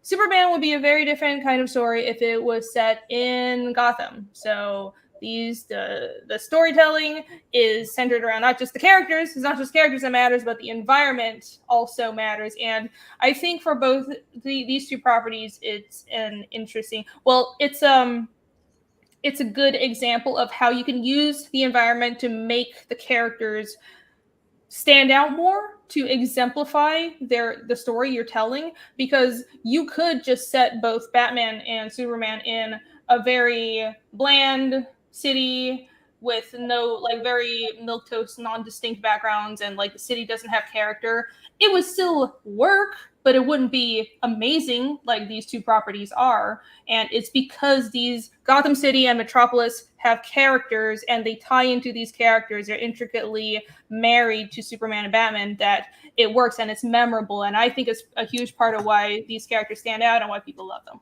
Well, last week Phil did a whole presentation on like shadow and mirror characters and stuff. Right. These environments are almost shadow versions or mirror versions of the characters who live there. Right, like these are perfect examples of, where you have the concept of nature versus nurture, where these environments, and not only Metropolis, but even more prominently with Smallville, with Superman, where these characters grew up, builds their character as they grow up, right? You have the reflection of Gotham City in Bruce Wayne, and Gotham is almost Bruce's shadow version of himself, even though he's presented as this billionaire playboy. Inverted is Batman inside of him, and that's Gotham City, where you have Clark Kent being raised in Smallville, like the apple pie American countryside, and that reflects what was instilled into him as he grew up. So. Yeah, interesting. Traumatic non-healthy childhood versus having an actual healthy childhood. Sure. The difference, behold. Hey, and I mean, I mentioned Willy Wonka and the Charlie and the Chocolate Factory before. Like, the factory in Charlie and the Chocolate Factory is almost like an extension of Willy Wonka's personality. So it's like, it, even though he's not being crazy all the time, it like reflects, it builds that character without him having to act goofy. Yeah, his nonsense, his nonsensicalness. Right. I think that's not, well, that didn't tie into the man versus environment storytelling, but that is still part of an environment design. So that story will Charlie and Chocolate Factory wouldn't be as good if there wasn't so much thought put into what the atmosphere and what the environment was going to be like. All right, next point. What was my next point? So I have this other book that I read. I don't know if you guys have read this book. How do you say that? Wool? Wool, like yarn. Is that how you spell wool? Yes. Wait, how do you spell wool? W-U-L? So here's the thing. I don't spell wool. Ew, the writer. I make it a point to never use that word. Okay. What are you gonna get? Wool? I'm just saying. Okay. Yeah, that's how you spell wool. There's actually like a trilogy of this book series, but I only read one. I remember just picking it up randomly in a bookstore one day. I think in New York, actually, tying this all back in. But I thought this was pretty interesting because I picked it up just randomly, and I thought it was decent. It was decent. It was actually set in Atlanta. I think they were like trying to go for a film option because everything that's going for a film option these years tries to be set in Atlanta. But the story, the series is called the Silo series, and the premise is called that because it's kind of a post-apocalyptic story about where like the surface of the earth is uninhabitable, but humans live in these silos, and they're not like just grain silos. There's these huge underground cities, but they're shaped like these tall cylinders and with different levels. It's like inverted skyscraper, and you have levels that are like machinery, and then healthcare, and then residency, and then industry, all this other kind of stuff. And it's sort of about, and the main character is uncovering sort of like some hidden information about the larger world, and she's trying to figure out, well, is the outside world actually apocalyptic? Is it actually true that we can't survive outside? I'm not going to spoil it, but I actually thought it was pretty cool. And this was, I thought this was really interesting. The environment definitely mattered. And even though the conflict in Will and the Silo series was more about the powers that be that have put these people in the silos and the mystery, like sort of, it was kind of man or woman in this case against government and the ruling class and like this misinformation. That was the main conflict. The environment mattered. The story wouldn't be the same without the post-apocalyptic setting and the silos. Yeah, you're making me think this is just like the book version of like a Fallout setting where they're all in the Fallout shelters underground, and it's like they're like, you can't go outside, we need to stay in, and there's like an overseer who's that like government body type, and it's like maybe you can survive outside, and then there's exactly. Yeah. Actually, that is part of the plot, and people start suspecting, well, can you really not go outside? And it's all this stuff about it's digitally fake, and you should read it. I thought it was interesting. I thought it was good. I saw, I think it was on some stream recently that they're trying to do inverted skyscrapers like that in big cities now. And there's like, no, and it's starting. Yeah, there's some woman like walking down the street, and on the side of this fencing, wherever they're building it, was the concept art of it, and showing like the diagram of this open, cylinder that would have light that would come from the top, but it would be like basically like an inside of a mall, but in a silo form. Just imagine like a medieval army coming and spilling like hot oil down there, just scalding everyone in the building. Yeah, it's like they already have that in Canada. They have like underground malls anyway. Like they have a lot of underground buildings in Canada. So if it's in commie ass Canada, in most cities, I think in America we have so much open space that we don't have a lot of underground stuff. But in having been all over Asia, and I think in Europe as well, like Europe is full of catacombs and all kinds of underground stuff. And in Taipei City has like this network of underground malls, and in really densely populated areas like New York has like this whole underground world almost. And I know Paris does as well. I actually really love that kind of stuff. But yeah, the whole building silos thing kind of freaks me out. It makes me a little conspiratorial. So they're setting us up for the apocalypse. Yeah. It's crazy. Ooh, Mr. Burger for 2. Thank you. Hi, Mr. Burger. I just met What's Mr. up, Mr. Burger Burger? on the stream the other day, and Mr. Burger's awesome. Everybody go check out his channel. He does animation. He's amazing. Go check him out. And Lost Pages backer 596. Awesome. Whoa. Thank you so much. Thank you so much, brother. Thank you. That's awesome. Yeah. That's right. Everybody go check out all our books. Ooh, yes, congrats. Almost at 600, actually. So that's great. It's great. To segue, well, not segue, but just to intrude. Did you guys see this? Eric Hutfels made this mad ball of Crimstone. Whoa, What is a mad ball? You don't remember mad balls from the 90s? They were like these weird monster balls. Wait, he physically made that, so he sculpted it, then made a mold of it, and then filled it with the foam? Did the foam, and it bounces and everything, and it's super squishy, and it's got his tongue. Get him to make batches of them. Pay him to make a bunch of them. Where's mine? Kick ass. I want to buy one. So buy one. He's working on painting them to see how hard that's going to be, and then we're going to price them out, and hopefully maybe we'll do like a second chance campaign that features these things if people want one. But yeah, nice. Freaking so cool. That is fucking amazing. Well, Eric, that's so cool. Yeah. Cool. I want one. Let's talk. We'll talk. Yeah, that's awesome. You should definitely do a campaign where you can have that. If people like it, and that's awesome. Oh my god. You could have a fiendish demon one. Yeah, that would be perfect. That would be cool. That would be cool too. We have such talented people. You guys are all awesome.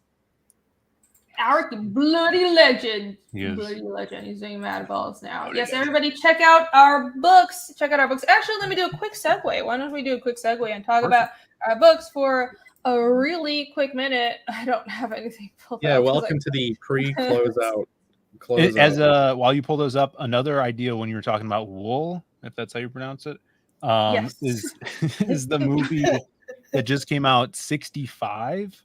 It's that Adam Driver movie, and it takes place 65 million years ago, and he's like, even though he's obviously human, but he's like an alien from another planet that crash lands on Earth 65 million years ago. So it's like right before all the dinosaurs went extinct. So he has to get this other survivor that broke off of his spaceship, save her, and then get off of Earth while dealing with dinosaurs and volcanoes and all this shit.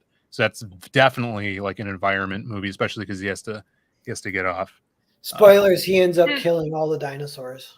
Yeah. He doesn't, but the dinosaurs do die. No, that makes me sad. I don't like dinosaurs. I don't want to. Yeah, but if they were still around, would you? It's kind of a fun movie for someone that hates dinosaurs like me. It was fine. I am offended, sir. I'm very offended. Not a big fan of dinosaurs or space. What? You don't like dinosaurs or space? Yeah, I don't care about dinosaurs, space, underwater, or sharks. We need to we have to make a story that is dinosaurs. We need to do it. Sharknado. Because we've been talking about doing group projects, so we need to make dinosaurs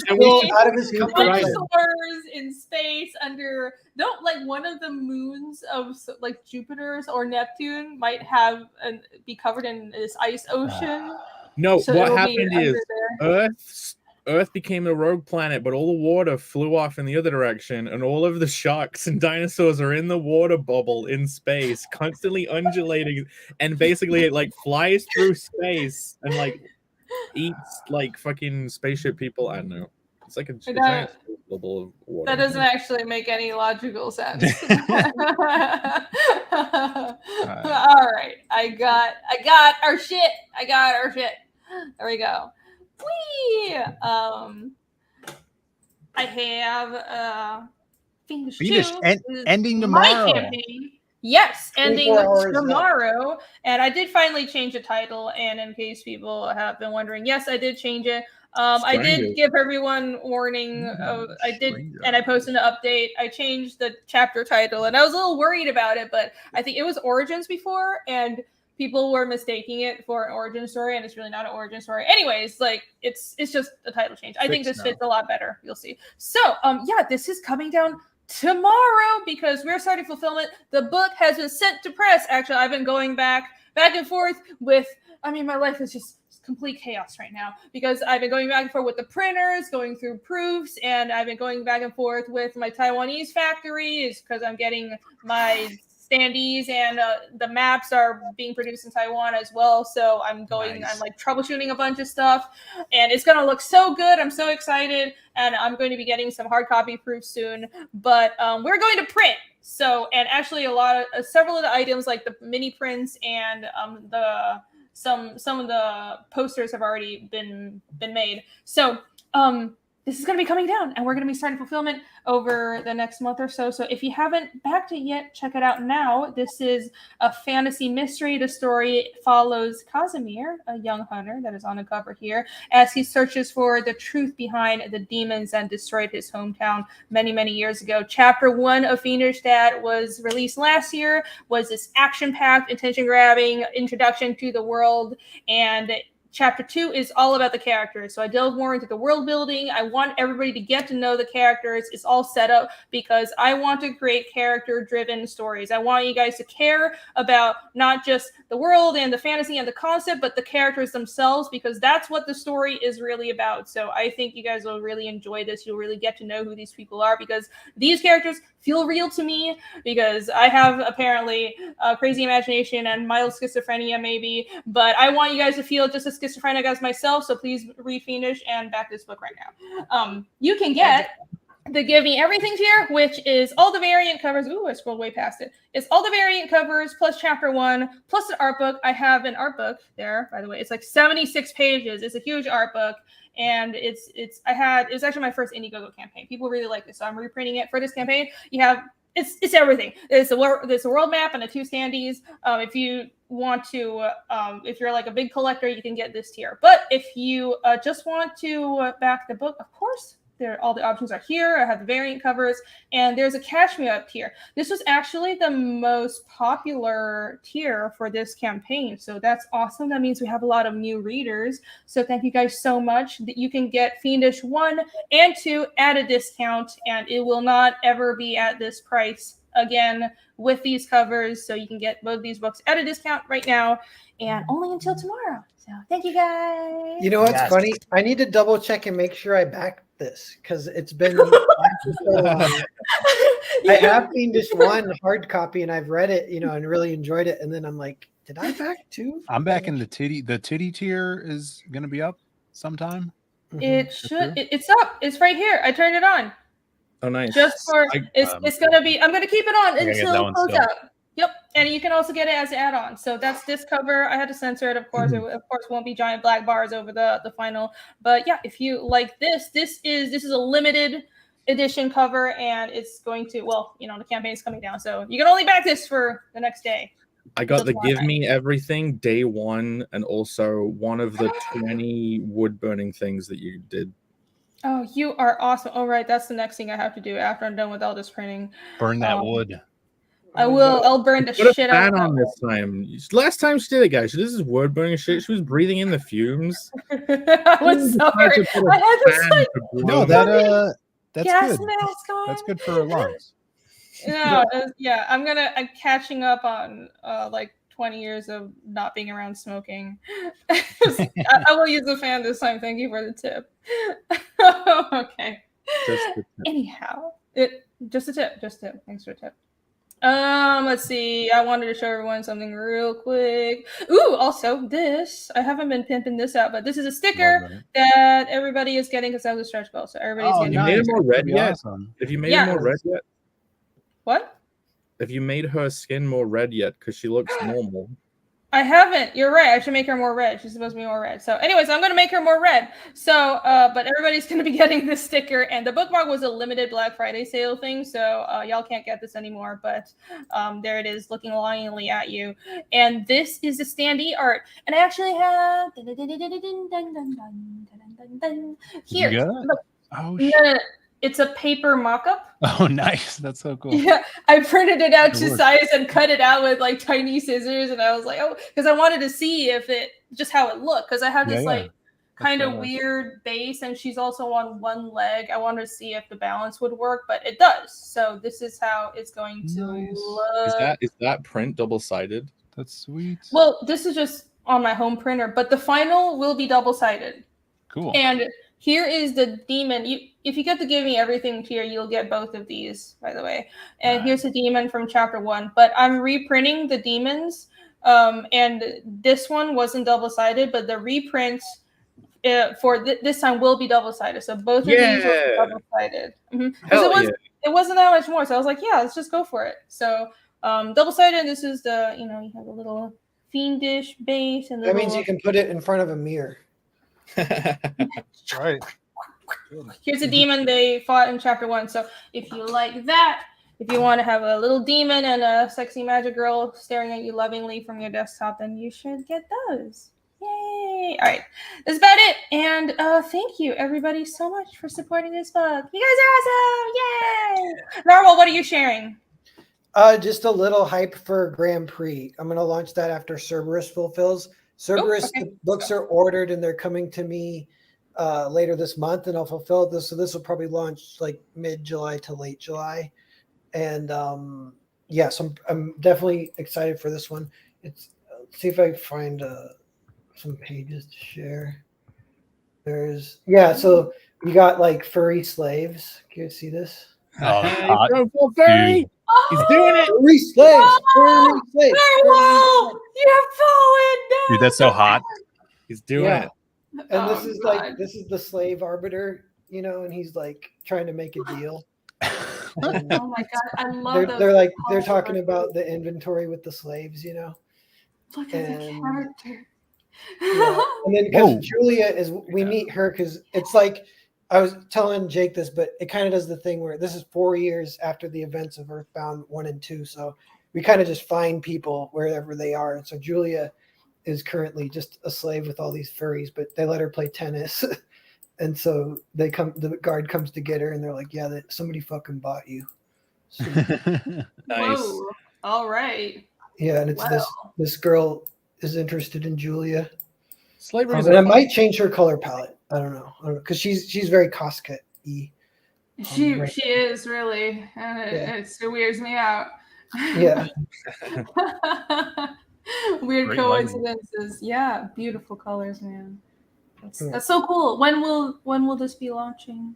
Like mid-July, I think. Ooh, Okay. It's coming up. Yeah, so everyone keep your eye out. It's going to be no sign up, pre-sign up, no in demand, 2-week campaign, maybe a little longer, 2 but weeks. My God. It'll be really fast. Damn. Whoa. Cool. Yeah. Cool. After that. Yeah. And everybody go follow Narwhal so you will not miss out on when this launches. And also, The Lost Pages 3, Crimstone by Zay Comics. What is this about? So close to 38, guys. This is the third one in the series. It's all focusing on Crimstone. That's Jasmine Stone and her imaginary friend Crim. They're crime fighters. She is the only one that can see him. And when he's around, she gets super strength. But she gets kidnapped and drugged, and now she can't see him anymore. He's locked in her head, has to battle all of her inner demons to get back out and save the city. I just started lettering the book last night, just because I have a bunch of pages already. So I'm like, oh, I'll get a head start. Started lettering the prologue, which is so cool. It's the silhouette and matte black, drawn by Dan Dahl. Having so much fun with this, and yeah, it's 80 plus. I think it's gonna be 82 pages. And if you guys haven't read any of this series, there's a catch-up tier that has the collected edition of the previous stories in manga size, which is perfect for newcomers. And if you guys like a different format, check that out too. It's only $20. We're doing the statue figures on this one too. So 3D printed figures that we're sending out in the Monstered pack, which gets you everything, and an awesome ash can, which is kind of like our side story series. It's a mini series focusing on the people. If you guys love like gritty street level vigilante stuff, you'll definitely want to pick that up too. So go ahead and bag. Oh yeah, babes, nipples, covered nipples, but there's still hard nipples. Yeah. Yes. If you have not seen this uncovered, uncensored, because Indiegogo is run by prudes. Cover. It's glorious, and this is glorious. Simon Bisley art by The Biz, which is The amazing. Biz, man. Yeah. It's going to be awesome. So thanks for supporting it. We're just past 500 backers. It's awesome. And if you scroll all the way down, there's that Kenneth Rocafort card we're trying to unlock right now. If we get to $40,000, Kenneth has done a kick-ass playing card, and everybody's going to get it right there. Look at that. Oh my God, look at that. Oh, his art is so good. Look at the hair. Look at the tongue. Yeah, Kenneth! Yeah, that's amazing. He could just draw any character the most perfect way. It's insane. Yeah, he can draw like, I don't know, like grass growing and it would look amazing. Yeah, it is so cool. He's the man. He is the man. So let's get to this. That looks great. Thank you so much. 40K. All right. So everybody get The Lost Pages 3 Crimson by Zay Comics, almost at 40K. Well, 377. I don't know if that's lucky or not, but the angel number. Yeah. It's the angel number. It's a good number. 7 sounds good. Yes, good luck. Cool. Alrighty. And wait, hold on. I don't remember what do I have pulled up here? It's okay. You can whilst you're getting the thing, you can put up what I shared. Oh, okay. No, it was your site. I was like, what is this link that it was your site, Jake? Okay. What do you share? Yeah, like, so I don't have an active campaign. I have a sign up. You can go to carnalcomic.com with C's, not K's. And yeah, I'm making like a comedic fantasy thing based around this guy called Carnal the Barbarian, who's like a chaotic adventurer in a very weird world that often that he is even too weird for this weird world. But yeah, seeing as we're doing environment stuff, I did this little sketch of like his home. This is like his sentient tree house called Tree, who like the environment's designed so that the little stumps on the tree can sit down and have a little heart-to-heart pep talk with his old friend Tree. That's nice. He's like this balding face, and the curtains, like he's got the big mustache, but then like the line in the curtains can also be like eyes and stuff, and he can like look around. And yeah, I like that. That's cool. It reminds me of Homer J. Simpson. Totally, yeah. It's just a little Homer mouth. Maybe I was doing that subconsciously. Yeah. But yeah, like if you go to carnalcomic.com, you can do the whole sign up thing. I think we have 72 people right now, so I wonder if anyone else can sign up while we're doing this. But yeah, like I've been working shitloads on doing the thumbnails, and I'm having so much. It's thumbnailing. It's like the most agonizing part, but it's also the most fun because it's truly where you're doing the most creation. And I've been taking my script and basically through doing the thumbnailing, finding all the little flaws and little gaps. Yeah, Connell, get inside me. Click that.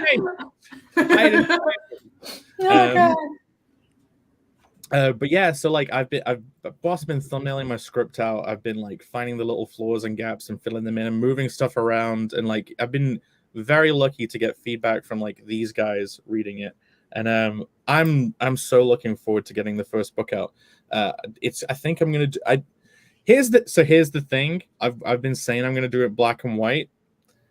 I keep doing votes for my chat whenever I stream, and I'm like, okay, guys, what do you want? Do you want black and white but more pages quicker, or do you want color and less pages? Like thinking I'm trying to skew the vote, and every single time they're like, yeah, we want color. So I'm like, oh, okay, maybe I. Yeah. So I'm currently thinking of doing this book now in full color, but it's making me already think about the story differently, and like I'm thinking like, okay, if this is gonna be color, it needs to be even more fucking epic. Do you know what I mean?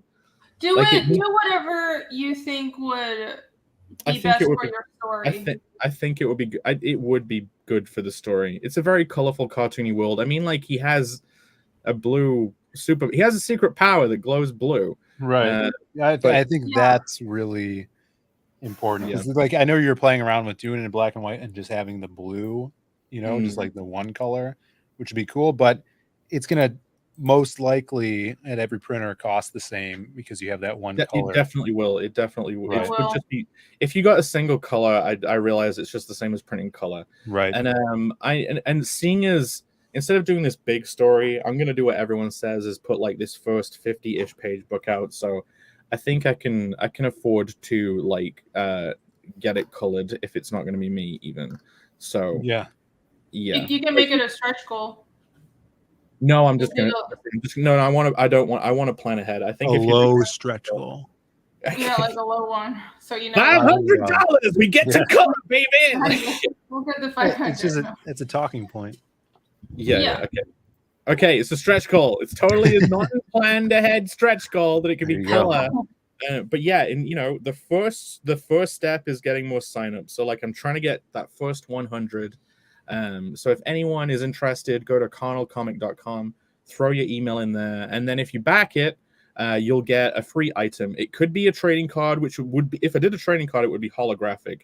You'd get a special trading card. I want to do cool shit.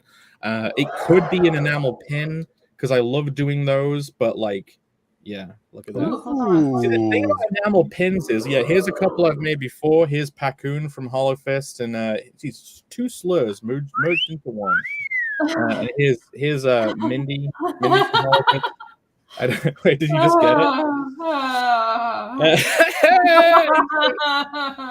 And he's just like, but I love doing these. But the thing is, you get 100 of them if you do it. You do them in a lot of 100, and I'm like, would do that?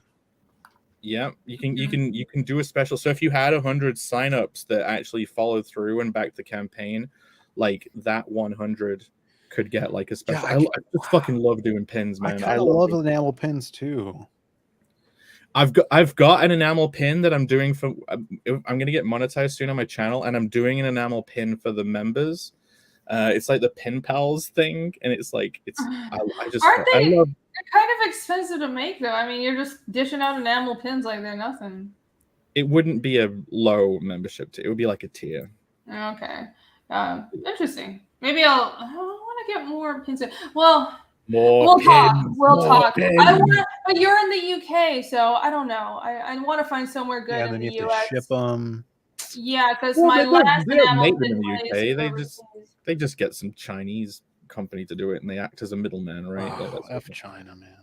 I actually know a factory in Taiwan. I know people, guys. I know Taiwanese factories. So come to me. I absolutely love all product design. So like I really would like to do a whole bunch of crazy stuff. Free item with flat hedgehog. Wait a minute, can you imagine? No, you could do an enamel pin that's a flat hedgehog. Wait a minute. Okay. Wait. Yes. Okay. Wait. Eric Huffles. That's sad, no, that is no. It's funny. That's definitely gonna happen. But my mascot character is the hedgehog. I have to do a pin where it's that wizard hedgehog character flattened. Yeah, and then with like tire tracks over like the splatter. And then, so you can do a thing on enamel pins where you overprint over the top. Like you have to do the line art, but then you can like print over the top in black. Yeah, I could do a splatted flat wizard hedgehog character, and then I can overprint the tire tracks, so it literally does look like the tires went over it. I love product design. You can do that. That does sound pretty cool. Do it. All right, you should do it. Yeah, that actually does sound funny if it's your icon. Hi, Grando, what's up? Yeah, I think that is a cool idea. And the pins you have, like the backing cards look really nice as well. So, cool. Yeah, the funny thing is, those are just moo.com mini business cards. Oh. These are just mini business cards from Moo.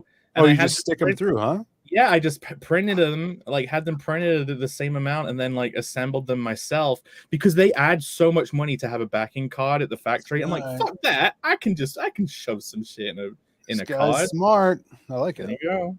Thinking. Stuff going on in the noggin. But yeah, everybody sign up for Carnal the Barbarian. And if you want to see more of this awesome art of this talking tree and this guy with a blue superpower that, I mean, we've talked about it. He has a shape-shifting schlong. So if you want to see more of that and It's the big Characters reveal like at the this- end of issue 1.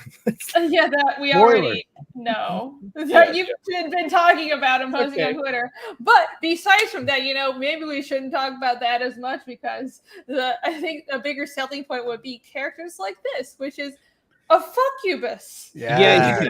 So that it's a comedic sexy fantasy parody. So like we have blorks that are blue orcs. We have fuckubuses, which this fine woman is, whose job is to like distract heroes from their quests, and yeah, all sorts of shit. Talking trees. I'm not going to say. Actually, no, this doesn't matter. Spoilers. But yeah, there's Zelfs instead of elves, and like, they're completely unique races. I'm following Irini's path. She's making up whole new races, so I'm going to do that too. So I've got Zelfs, Blorks, and a big featured part of Carnal is the language I invented for it, called English 2, which is, it's very close to English 1. Yeah, you'll hardly be able to know the difference, but it's fundamentally different at its core. So Creative from Rini though. Yeah, I'm very impressed. So sign up for Cardinal the Barbarian. Yeah, and get a free and any of the trading cards. I really want to make them work as a game as well. So you'll get them. I like that idea. Yeah, very nice. All right, and someone posted. Alex Ruby also posted. Where is it? It was Marumi. Dan Plago's Goblin Girl. Yes, everybody go back Goblin Girl. Dan's a good friend of the channel, and in case you guys didn't know, he's been dealing with some health issues. So if you guys can back his book, he's been MIA, but it's not for lack of caring about you guys. He could use some help. So go back his book right now. That Goblin Girl. That Goblin Girl. It's lots of boobs and fantasy. So if you like boobs and fantasy, you should definitely get that book. The best boobs in the biz. Yeah, seriously. I mean, no kidding. All right. We just got 2 people signed up, so thank you. Those 2 people that signed up, you're amazing. Thank you very much. Awesome. Well done. Congrats. Yeah. That sounded almost sarcastic. No. Great, good job. 2 new sign-ups. That's so good. No, I was Mini saying children I can't. God. I believe you, Irene. I can't. Thank you, Phil. I believe I you. can't even actually. I have resting bitch voice. Okay, that's my problem. I was being genuine. I was telling Rini an idea the other day, and she literally was sitting there saying, "That's great. I can't wait. I'm so excited to read it." Irene, you squealed too much. It's like the girl who cried wolf, because now if your tonality's lower just a little bit, people read it as disingenuous. That's Oh, true. because I'm so excited most of the time. Yeah. Okay, 2 more that's the idea. sign-ups. 2 more. Well done! More people signed up. Great. Another 2. Yay! I'm so happy for you. When I When launch the campaign and get like 10 backers, you need to do the same shit. You'd be like, well done. What, you're at 500 viewers? That's amazing. Nah, she'll be better. That is so Great. cool. All right. Okay. Anyways. Back to our regularly scheduled programming. Right, where was I? We were talking about environments and how environments and good environment design can create mood and influence the tone of your stories and reinforce both your storytelling and your characters. And we were going through a bunch of other examples, like how Gotham is closely tied to the character of Batman, and how Metropolis is closely tied to the character of Superman. And this book I read called Wool, that is post-apocalyptic, and it's really cool. But also I realized that pretty much every single post-apocalyptic story is somewhat about the environment versus the characters. Like usually it's about society breaking down and how characters interact. And it's kind of like post-apocalyptic stories and zombie stories, stuff like The Walking Dead, are similar in ways where it's people. It's about the characters, but they're kind of surrounded by. So the core conflict is almost always the characters, right, against each other, like tribes of people trying to survive, and everybody's gone feral, so they're fighting each other. But sort of the secondary conflict is the environment, or is a supernatural force like zombies, and there's danger all around it. That kind of the environment brings out the conflict in the characters, and in the man versus man conflict. That's the first level of the storytelling. You know what I mean? There. Yeah. The conflicts are important. I wrote a note here before that. I think this, I don't know, you guys let me know what you think of this. So environment focused stories really emphasize or kind of help focus on the isolation of a character, and it's more about like inverting the character, so the character looking within itself, because the conflict is the environment, rather it having another like supporting antagonist that's a character that you have to explain to your reader as well. So like stories that are very much focused on environments is usually a smaller cast of characters, sometimes solo stories where it's just like one character, and that's when you get like that that the movie with the guy where he cuts his arm off, or just one character in the movie. Or like a lot of apocalyptic stories are very almost just like solo protagonist films or stories. It's because like the conflict is within the environment, and it's how that person deals with it and what they deal with inside themselves. If that makes sense. It does. Mm-hmm. All right. Yeah, I agree. No, I agree.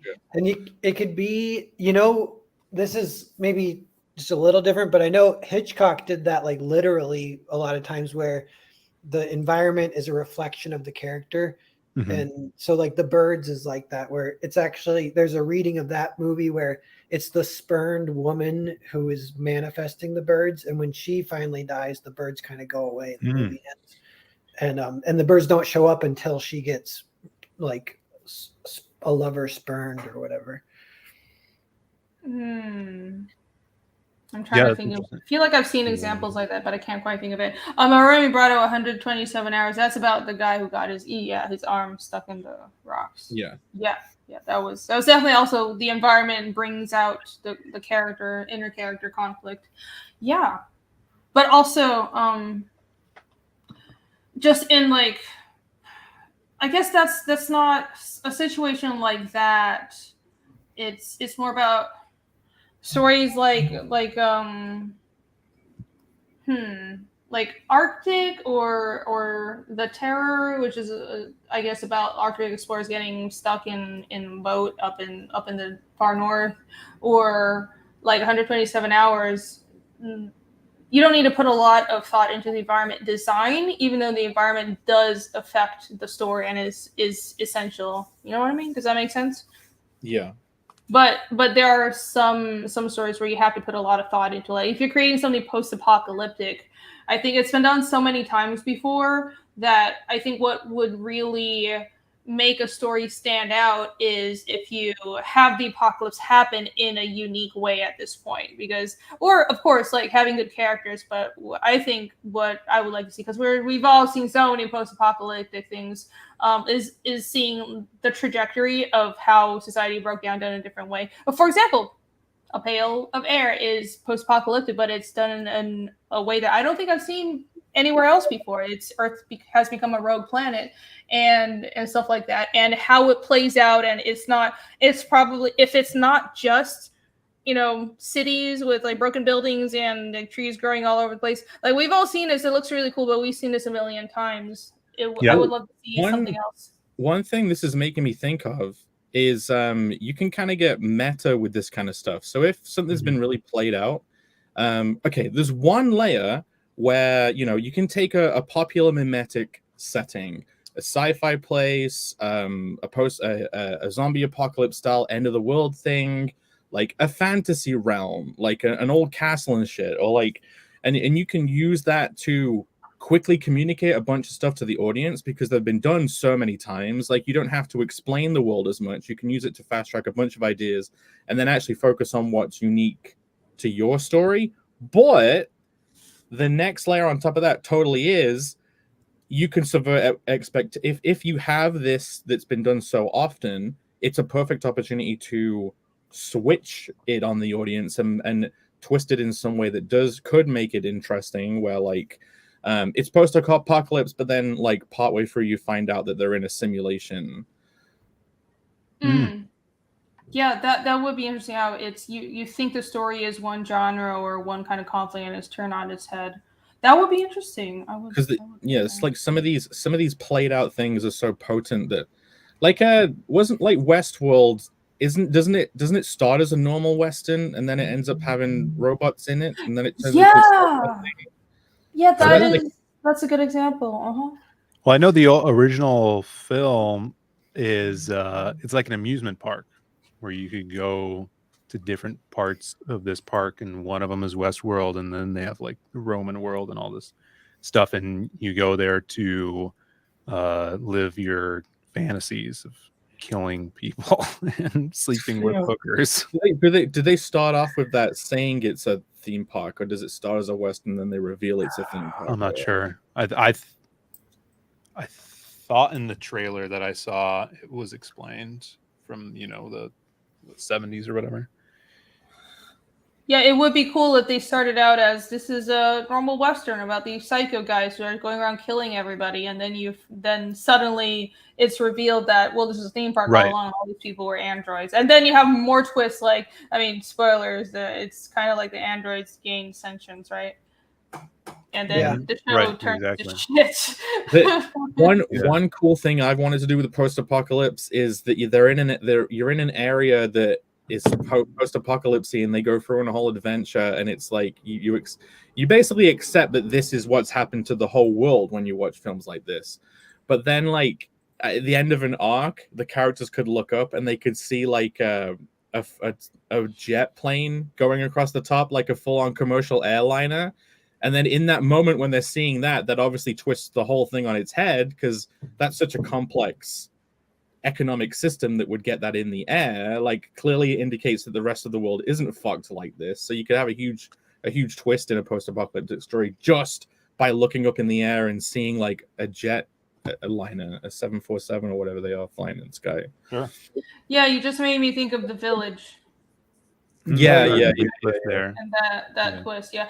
So, thank you, Frank said it's a risk debate and switch audience. I think it could definitely be done badly, but the way it could be done well is if the seeds were planted all along. Like, you need a lot of skill to do this. It needs to be like a Red Wedding moment where it's this huge twist, but when it happens, the audience will be able to look back and realize, oh, of course, why didn't I put the clues together? It's because, you want to lead them on this, like, anticipate that they have this comfort zone of, they think this is a Western. Oh, they think this is a story about this little quaint town in like, I don't know, Old West America, but then, or something else, and then the twist is it's actually the modern world, or it's a simulation. But the seeds need to be planted there. Yeah, like in a I haven't watched Westworld. This is just in my head. Fucking 2 seconds. Omega Art says like BBC's Life on Mars. Hell yeah. I don't know if you guys have seen that. It's amazing. Have you not watched Life on Mars? No, I'm not really big into that category. The BBC. What are you categorizing it? It's sharks, space, water. And 1970s Birmingham in England. But yeah, like I haven't watched Birmingham. Yeah, I think it's set in like Birmingham somewhere, Birmingham. But yeah, like if you have like a Western situation and then like people are dying and they're coughing up like white blood replicant style, do you know what I mean? That can be a first trickle, like a breadcrumb. Like it's almost like the reveal almost has to be a callback to a bunch of stuff that you already looked at. Yeah. Well, this makes me think, or reminds me of a couple of weeks ago when we were talking about, how we get started and stuff, and how Irene, her way of formulating story is different from someone like me, where, yours is very world building based. And I think if you're going to do a story that is very environmentally driven and even if you have a man versus environment, a lot of those stories are going to start like the way you develop your stories, where you're world building, because you need rules for this world. If it's different from our regular world and how it creates conflict with the protagonist, and almost you could probably almost see it as a character, like we said before, if it is much more abstract than what our readers are used to, you know. But whereas like a story like The Lost Pages, where it's very much, coming up with characters and then putting them in situations in an almost real world, would be different than something that's an environment, unless it's like crazy, there's a tornado involved or something like that, Right. There's still a lot of setup. I think, for example, I can see, and it's happened before, how even in stories like what you're creating and in superhero stories, even though it's very much about creating a character with an interesting origin and interesting power set and putting them in situations, well, you would have to tie that into you would still have to do world building to this to the extent of, well, we're chasing after like some power source, like what Marvel did, or chasing after some artifact, and those kinds of things are part of the like seeds you plant in the world. And I think with more world building heavy stories like fantasy, like what I'm doing, it's just you have to do more of that. And I think the thing with where you start with your starting point, it just depends on the creator, but you kind of have to do both at the same time, no matter what. It's just more about which one is like a larger focus, right? It shifts. Yeah, and like where the inspiration comes from sometimes in the early stages. Yeah, exactly. All right. It might turn out like The Village. Everybody's talking about twists. Life on Mars is amazing. I haven't heard of this, but I would say I'd check it out, but I probably wouldn't because I've never checked it. I'll tell you what it is. It's it's like 1970. I think it's the 70s. Like Midlands, England. So there's a modern day policeman who gets, I think it's in a car accident, and he's like, modern police detective. He gets in an accident and gets sent back in time to the past, where you have like these really chauvinistic, masculine, I'm not going to say all the meme words, but like toxic work environment, like the old ways of doing policing where they didn't have evidence and stuff. And like he comes in and he's like the new detective. I'm probably getting the details wrong, but basically it's like he has to come to terms with being in this new world whilst I'm not spoiling anything, Danky Frankie, don't worry. Like I'm not spoiling it. It's the premise. And he has to figure out what's going on with the situation whilst also having to hold his life together and not make everyone think he's mad. Like he has to keep up the act a bit. I see. Okay, interesting. Right, because he's going back in time, but he has to not show and pretend like he's actually from that time. And he's like introducing new like policing tactics like to them, like as if he's invented them all. So it's like all of these like evidence. How about not stepping over the crime scene? Yeah, no, it is stuff like that. It genuinely is stuff like that, and it's really good. It's really good. Interesting, cool. Well, maybe I'll check it out someday. I don't know. Somebody has to sit me down and just make me watch all these things, or otherwise I never will. I won't watch it, Jake. I won't watch it either, but thanks for that pitch. That's a great idea. Whoa, look at this. I feel like I've seen it now. Yes. I feel like it's all been spoiled. Yeah, I know. I don't want to watch it anymore. You already told us the entire story. Oh, it's so good. You're all dickheads. Speaking of how Lame. environment can mold tone and atmosphere, and how the environment can be a character. I mean, of course, I wasn't going to get through this dang presentation without bringing up Blame, which is one of my favorite manga ever, even though it's weird as fuck.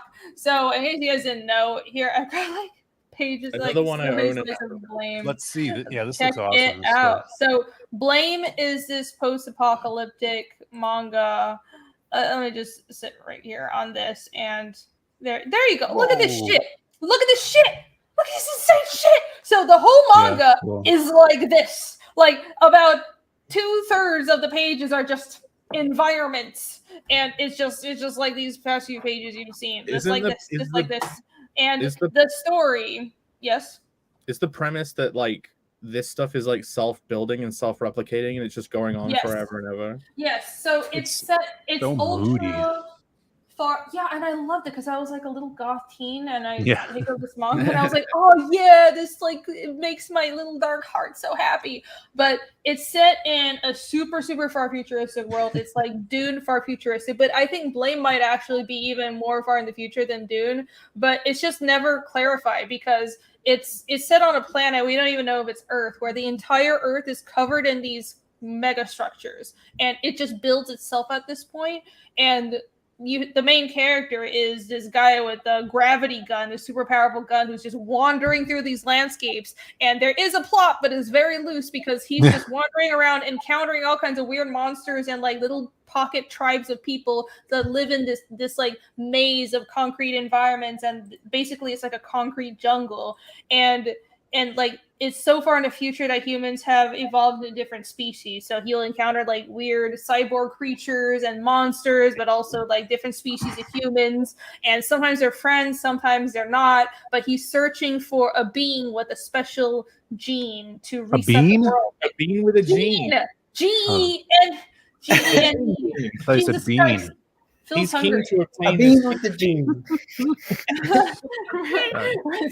but yeah, and so what's really interesting, the artist, the creator of Blame, his name is Tsutomu Nihei, and he's an architect. So he's an architect who decided to draw a manga. So cool. Shocking. Why do you think the environments are so detailed? And so what's funny is he really sucked at characters at first, and like I usually like that's usually insufferable to me. But the environments were so interesting, and it's not even. It's like it's just there's just so much character to it. You can see how it's all there's wear and tear, and it's inventive how the environment is built, and there's no it's never repetitive. Because if I was going to draw, I think Blame is like 8 or 9 volumes, tankobons, and it like trades basically. And if I had to draw a comic, I would. I mean, I've been having to draw trees for Fiendish, and I'm even struggling. How do I come up with more shapes of trees? Like, how do I? And so, like, this guy had to draw. This is traditional too, right? This is traditional too, of course. Because manga, I think it was like early 2000s when he was working on it. So it's a totally amazing. You need to make an artwork. This looks so cool. Make it. You guys were just talking about how do you make post-apocalyptic fresh or whatever, and I know this is like an old classic, but this is so original and fun. Yeah. Definitely. Yes. Somebody says it sounds boring. No, it's not boring. No, it's not boring. Well, there's action. How does there's action, right?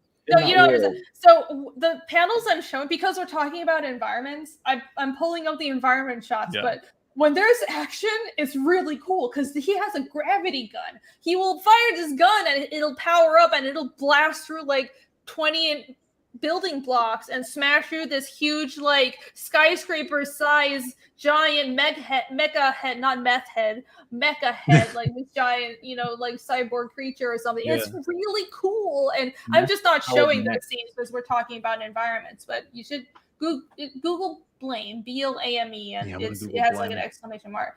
Check it out. It's weird and a little esoteric, but it's also so unique. And honestly, I think Blame is one of those creations because Nihei has gone on to create other sci-fi series. Sci-fi is kind of his thing. I think he's done Biomega and Knights of Sidonia, and his character drawing has improved and he's gotten better at plot. But I almost like Blame more than his newer stuff because I feel like this was so raw, and this was before he tried to refine himself to be more mainstream manga. And I just loved it so much more. I'm not super interested in his newer stuff, so this holds a special place in my heart. Oh, and this manga, Blame, is the reason I'm not afraid of drawing environments. Like, it made me like drawing environments. So there you go. Yeah, that's freaky. I adore it. Some weird shit too. What I used to hate drawing environments, and I read like an article or something, and it was someone who was like, if how to make backgrounds better, and they're like, add stairs and ladders, and then all of a sudden it'll be cooler. And I was like, oh, no way. And I liked Mate. drawing and writing. Making the hardest part about making, for the people in the audience who don't know, I worked on a video game of my own called Hollow Fist. You can go to fist.zone to check it out. It's on Steam. But yeah, one of the hardest things about making that game was figuring out how to design the environment and like how to keep the environment fresh for like all these different zones and worlds in the game. And genuinely, it was Narwhal. It was like rope ladders, crates. Like, how do you make cool crates? Just like shove it, like lampposts, like wire fences, like all the typical stuff. You have to like make this whole library of these standard cool things that if you just throw them into an environment, it starts looking cool. Yeah, they said, the article said, it's if we see things that like if you see stairs somewhere, you kind of want to know where they go, and that's Pipes like too. Pipes too. Yeah. So that's like it's in the viewer's psychology or whatever. So that makes you wonder, huh? Adding them just makes them cool. Yeah, that's cool. Trash bags, paper on the ground. Yep. Wires, dangling wires from above. Awesome.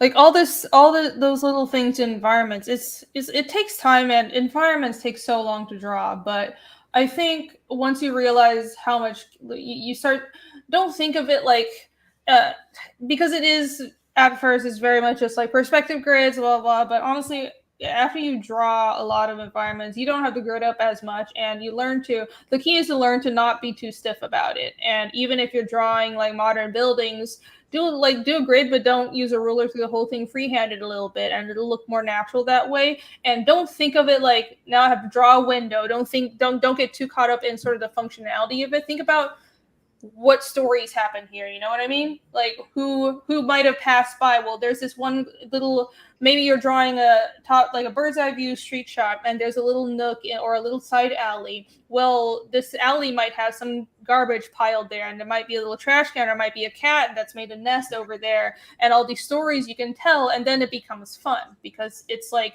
it speaks stories all on its own. Yeah, gives it character. This environment automatically makes me wonder how people survive there. More so than a traditional post-apocalypse, just because it's so like crazy. It's like, how do people get food there? Like, how does this work? It's probably like all machine produced, automatic. Yeah, it's crazy. It's super cool. Hey, does it have a name in Japanese? No, it's just okay. So chat's saying it's just BLAME, and I know it's supposed to be pronounced blam, and it just got Englishified. I don't care. I've been saying blame since I was 16. I can't change it. Yeah, there you go. It's just. I want to know what they call it in Japanese. Oh, blamu! Yeah, probably blamu. Look at the blamu. Hey, that's just how Japanese sounds, guys. We're not being racist. But I don't even know what that was. Nico for I don't know that many. What is that Argentinian? 225. Thank you. No, it's os. That's 225 osses. It is 225 arses. Great manga. The drawing is kind of rough. It is, but it gets better. Like this panel, this is from later on in the series. At some point, he finds a dude that's measuring a huge sphere, and the dimensions are as big as the Earth. Really? I don't remember that. What I do remember is like after some battles. Thank you for the super chat, Nico. After some battles, like there towards the end when there's these really giant world-ending battles, and Killy is the main character's name. Terrible character name, by the way. But it's just like they'll smash through like buildings, and let me full screen you on. Here's some of the faces, I guess.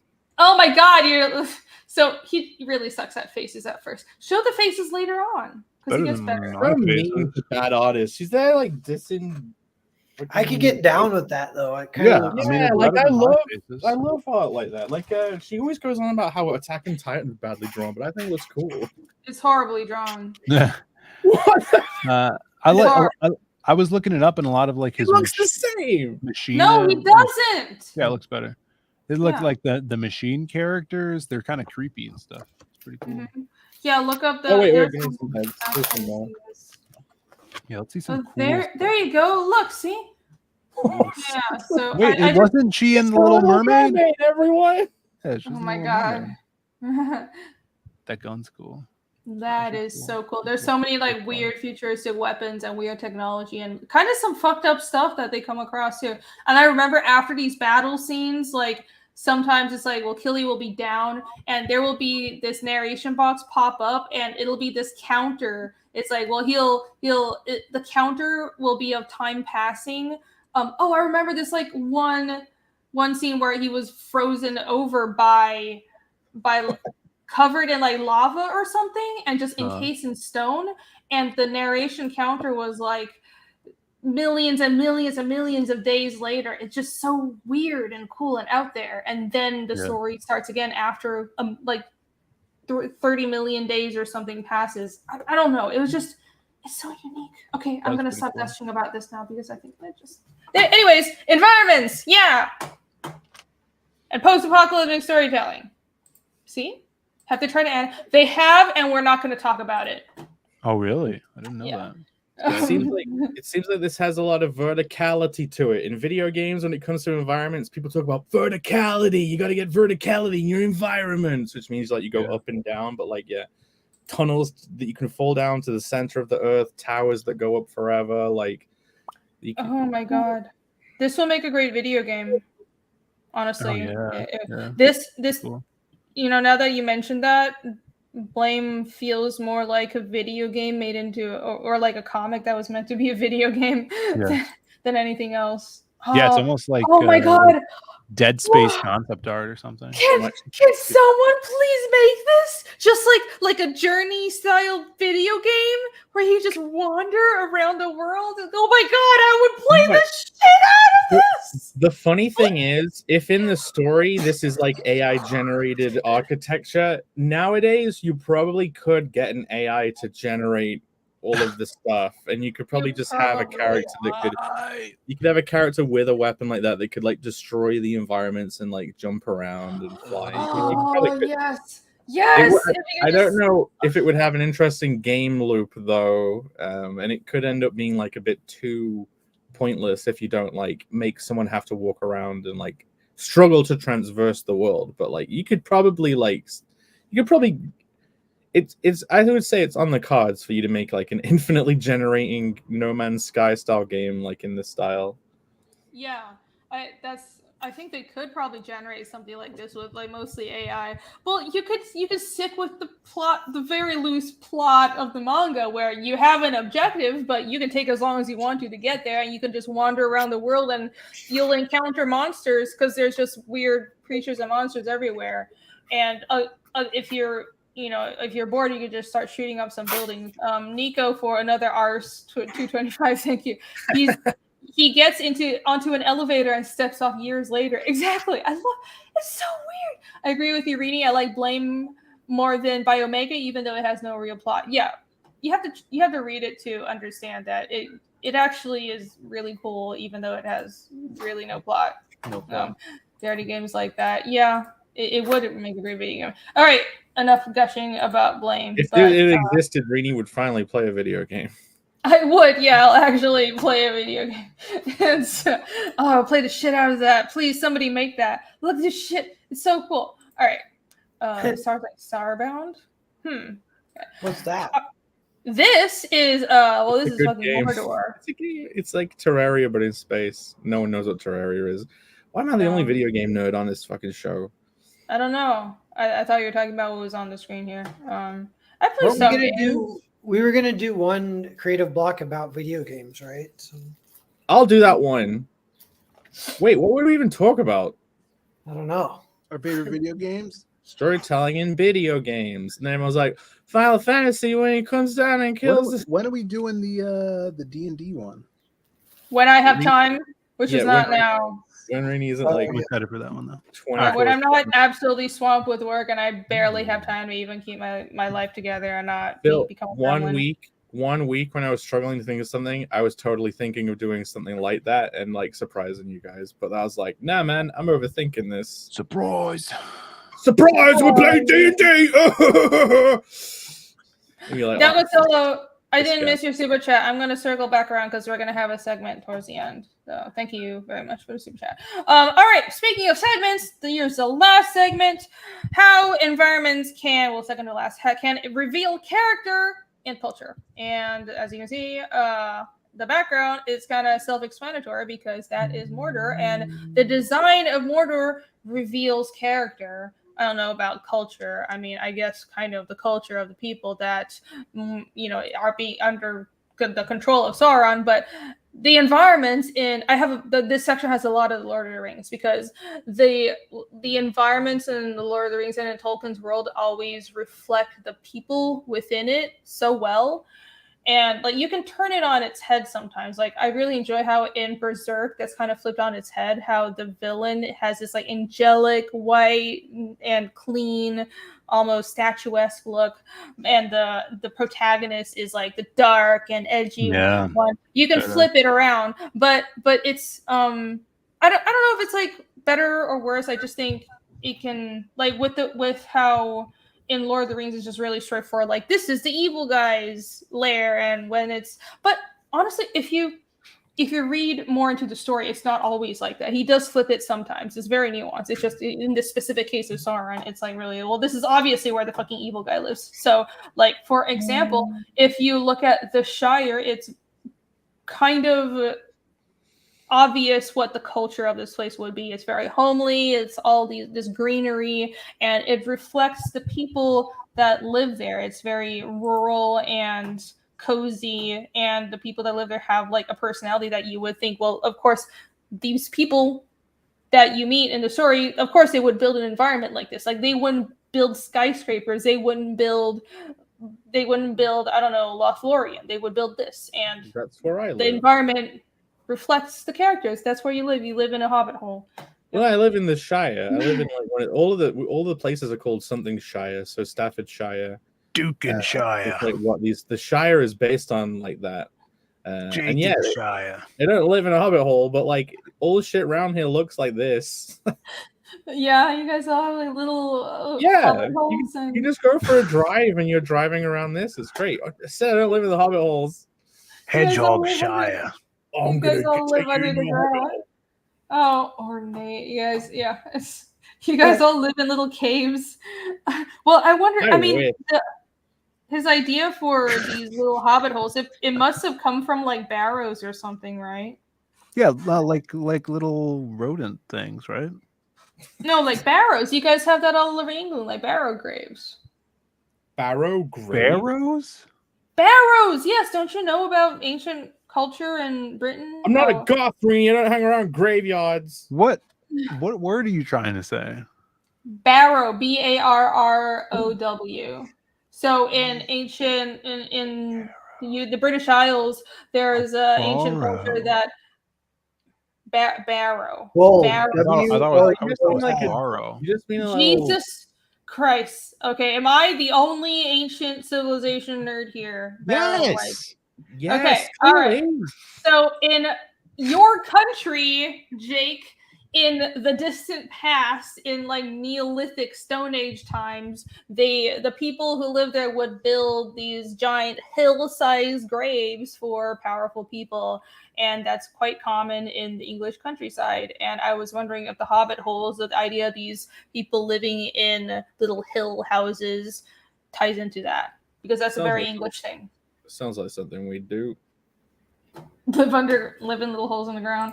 Yeah, it can't be bothered building tomb. I'll stick a holes, I will. That's exactly what these people are saying. So the British catacombs, I guess. I'll just make a hole in a hill and shove my dead inside. They said poor man's pyramid. Yeah, the English pyramid. This is a place of power. We've just got to put some stones into circle. Oh, that's so fucked up. It's like Stonehenge is a poor man's Gobekli. How do you say it? Fucking Turkish. Gobekli Tepe. Gobekli Tepe. You know Gobekli Tepe? Gobekli Tepe. That's what I fucking said. You said Gobekli. New show idea. Rini pronounces stuff. Blow Becky's teppy. Blow back these titties. I Oh, go, Blicky Teppy. So you know about that, but you don't know about fucking bears. yo, Okay. Becky. Yeah. Yo, No, Becky. it's not. You're just me. fucking with me now. Okay. Anyways, so how those with both Goblecki Teppy and Go Begley Tappy. Wait, don't give a I think fuck. you said it wrong too. There, It doesn't even exist. You said it 3 different ways. It's not okay, even all right. real. Go Begley Tappy. Go There's no Begley. K. I don't know. Yeah, I don't know if that's Bagley. right either. There is That's a wrong K. too. Go. There literally is go. a fucking K. Go- My God, we're so distracted. Go, I want go, to say gadget. I'm really enjoying the show today, and I love you guys. This is so fun. Go back. There is Lee literally Tepley. Go Beckley. Go Beckley Tepe. We were both wrong. There's a K Oh. there. Whenever All right. Graham Hancock says it, it just sounds he's saying like "Go Begley Tappy." Because he has a weird accent of your people. Oh, All you're right, trying to before we backtrack. audience, John's. can we move on? Can we Of move your on? people. All right. All right. Next so, one. back to environments and how environments can reveal character. Obviously, I just have a bunch of examples of all the different environments in Lord of the Rings and Lothlorien, and all the environments of the elves really reflect the character of the elves that live in each of these places. For example, Lothlorien, Rivendell, Nargothrond, even though Nargothrond is like this weird place where it was built by dwarves, but I don't think I have a slide for that. Oh, it's back to Mordor again. What's the title of this bit of the topic? How the environment reflects the characters that live there. Reveals Yes. the characters Okay, And or culture. and Yes. culture. cool. Mhm. So how all these places, the design of the environment, where it makes the story better. It makes your story. It reinforces your story to put more thought into, to put more thought into like the design of the environment, and it's more immersive. I think it's more realistic because think about how people build, like how even. For example, you look at your neighbor's house, you can probably tell what the neighbor's character is. Are they a mess? Are they a weirdo? Are they like very milquetoast and normal? Do they have Like Willy Wonka in the chocolate factory. do they have weird dragon sculptures in the yard or some shit like that? So, and that extends to people throughout all of history. If you look at archaeology, how so much can be inferred about the people who have been dead for like thousands of years when we look at their artifacts and how they build homes and stuff. So that like it makes your story so much better. And imagine if in Lord of the Rings, all these environments wasn't there. All of this was boring, and you didn't have all these cool designs. Like the story is still cool, but it wouldn't be as entertaining and it wouldn't be as strong. Yeah, I agree. The end. Okay, let's move on from the fucking Turkish rocks. Super chat if you think you know how to really pronounce it. yes. Yes. There you go. Thank you, Narwhal. And Sauron's realm emphasizes his character, a threatening hellscape, and and I also thought this is from A Song of Ice and Fire, and this is actually how Casterly Rock is supposed to look, which they didn't do. I mean, they didn't do a super good job of any of the environments in the TV show. But I mean, they made a bunch of excuses about how they couldn't produce these grand environments the exact way George R. R. Martin described them in the books. But I think that's bullshit because CGI exists. So this is how Casterly Rock is supposed to be. And the environments of all the houses and regions in Westeros reflect the character of those houses and those regions. So how like the Greyjoys have Pike, and the design of Pike as this like really dangerous gray castle on these giant pillars out in the sea with drawbridges everywhere. That reflects their like this kind of brutalist, very survivalist, Iron Price culture that it lives on the edge and is tied to the sea, and they kind of worship this weird Lovecraftian god from under the sea. And Casterly Rock is all golden, and it's Casterly Rock in the books is supposed to be this castle that's built into this giant rock, and the rock is supposed to have gold veins running through it. So it's like it's really proud and tall and golden, and it's this environmental reflection of how the Lannister people are. That's the perfect location to build your base in Ark Survival Evolved, by the way. No one could ever raid us when we built on that rock in Ark. It was amazing. This reminds me of the God's Thumb from the hit book and movie Holes. You guys remember this? You ever hear tell this story Holes? Yeah, I forget God's Thumb, but I love that book. And that's a super. Yeah, I mean, the environment in that book and film are so prevalent in the story because they're in the desert. They got those fucking lizards, those like poisonous lizards that are there, and then Stanley, or Caveman, they get stranded out in the desert, and they find those, the peaches that they live off of. But he has to take he brings the kids to God's Thumb, which is this big mountain, and the top of it looks like a big thumb. And then up there, there's water, and, that's where their salvation is from the desert. So that book was cool. Yeah, good book. Cool. Good movie. And that's another rendition of Castle Rock. This is Dragonstone that reflects the Targaryens. Really cool art, by the way. And this is Winterfell, which also reflects the Starks, how they're tough and cold and all that good stuff. So, and this is more Winterfell, which is more how it's supposed to actually look in the books. Yeah, at the end. Yeah, actually, the Winterfell in the show, I mean, I don't hate it, but it's not how it's really described in the books. And the end, that concludes today's presentation. That was a little long. I apologize, but I hope you guys enjoyed it. That was good. We got distracted with some Berserk for a second there. And so some Berserk, some Turkish rock. Now we're in the second half. We can get distracted by Berserk as much as we want. No, we're gonna not do that. I tried to read it. Let me hyper gay. Hyper gay? Is that what? What the fuck is going on? Okay, let me get hyper gay. Some super chat. I'm gonna kill myself. He's talking without his mouth moving. Those are my sound clips. I'm gonna mute you. I will mute you. All right. Ronan's review for 2. Thank you. Looking forward to the Dune game. Interesting. Is it? Who's making it? I didn't know about this. Was there an XCOM Dune game chat? Was there an XCOM game that was just styled after Dune? I think that existed. Yeah, the Villeneuve, fucking French name. The Dune movies coming out are like the only franchise I'm really looking forward to right now. I hope they don't fuck it up, but it seems like he knows what he's doing. I wish I was looking forward to anything. I'm looking forward to Dune. It's like, I'm not going to be too nitpicky. It was really good. I liked the first Dune movie. Of course, it's not perfect. Of course, there's some small things they change. And Zendaya really annoys me. I think she's boring as fuck. They could have picked a much better Chani. But, it's not. And Timothée Chalamet is actually a really good Paul. Yeah. Did I tell you guys I heard someone say about that movie? They said, it's just ships taking off and landing for 3 hours. Oh, go fuck yourself. To be fair, it's because there's so much ground to cover. They didn't really. What kind of retard were you even paying attention? Who said that? Were they even paying attention? It was about the fall of this royal family and how they were set on this path of vengeance against the people that brought down their. Okay, these people are retards.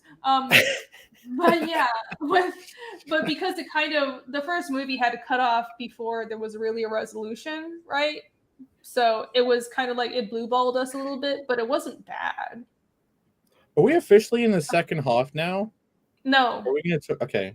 We're You're just saying that so you won't go on a rant about the nature of the universe. Yeah. Okay. Hold off on that for a little while long. Let me get. We're still talking about aliens later. We're not in the second half. No, we're gonna answer the super chat where we talk about pee. how we do environment. Okay, go. DeMarco for Canadian 220. Thank you very much. Don't go to New York. It's very stinky. I know. I have family from New York. I've been going to New York since I was a little kid. I know it stinks. It's like this weird thing where I know it's like dirty and disgusting and crazy, but it has so much like I love the character of it, and I love the history. I love how old it goes back. In America, because our cities are so young and our country is so dang young, it's hard to find these really old cities, and New York is one of those few cities that have all this old history, and you have this extensive underground with all kinds of weird, creepy stuff. But in like New England in general is like that, right? But so it's like I love it and hate it, which I think, there's a lot of people. Mr. Burger, Lost Pages back over 590. I read that. Thank you very much. And did I miss any down go solo for 20? Did you see my emails the other day? Any chance I could get the block's opinion on those rocks? Roughs, not rocks. I'm stupid idiot. Sure, I'll pull that up. And thank you very much for the 20. And down go solo again. Do any of you have an environment that poses a threat to your character? So this is kind of the last section I wanted to get to. I mean, if you guys, I don't know, if you guys don't want to stick around, because I don't know, it's like past midnight, but we go late. You guys don't sleep, right? I wanted to get to asking everybody here about how you use environments, and I guess you can cover Dango Solo's question as well. And also, Dango Solo for 10, this ties into this subject. This is why I've been saving it for the end. How much have all of you focused on the environments in your books? There you go. That's the question. I think for me, I don't think I've ever actively focused on my environments, but I think I've just you always have to do them. And to make potent stuff, it usually has to have a potent environment. So I think I have always done it. I just haven't been like planning it. Like you just feel it out, right? Like in Carnal, at the beginning I wanted him to be like secluded in this place. So I'm like, okay, there's like this secluded magical forest. And then you start thinking, okay, so why is it so secluded? Do people magically get lost in it all the time? And then you start to think, okay, how would that forest be? How do you make it feel mystical and like you'd get lost? Like you have mist everywhere, and you can have like weird creatures jumping in and out of the mist. Like I just feel it out, really. I don't. Do you guys plan your environments ahead and actually think about them in a metaphorical sense, or do you just think these characters need to do this and it needs to feel this way, so I'll put them in this type of room? I've gotten the habit where I do plan all the environments. Like I'll do maps. For Cerberus, I mapped out all the houses because there's 3 big houses, and I have maps of all 3 of them. And it does play into like the action scenes once you know like how the layout of the houses. And I kind of got addicted to that because I love the details that come up when you know the exact layout of everything. So I pretty much do that for everything. But for one question though, because I'm rewriting an old script with Nate back to the drawing board, who he and I have co-written several scripts over the years, going kind of way back to like 2018 or something. And there's one where we're trying to just even decide, because we're going to rewrite it, and it's like 2 knights go into a city to like kind of deal with it's like a vampire story. They're going to end up fighting some vampires. And we're like, there's a prince in the middle of the city kind of hanging out. They go to see him. But we're like, all right, is this like a town, or is this like a sprawling civilization? Or like, and I can't even start writing the story until I answer that question. And what came up though is we know that if it's a town, you almost have to make every character like a character, and you have to know, all right, I have to know everyone. I have to know the baker, the priest, the blah, blah, blah. And if you make it a city, you don't have to do that. So that was kind of an interesting thing that came out of that. So then we're like, all right, maybe we will make it like a little bit bigger to where the anonymity of people, that could be more where they sink into the environment maybe. Whereas if it's smaller, you kind of got to plan everything. So do you not know what story you want to tell, and then you form the environment around that, or are you trying to think of an interesting environment, then see what story emerges from it? Well, usually, yeah, it would be cool to write like environment first, but I don't know too much of it, anything that's like that exactly. I'm not sure. Yeah.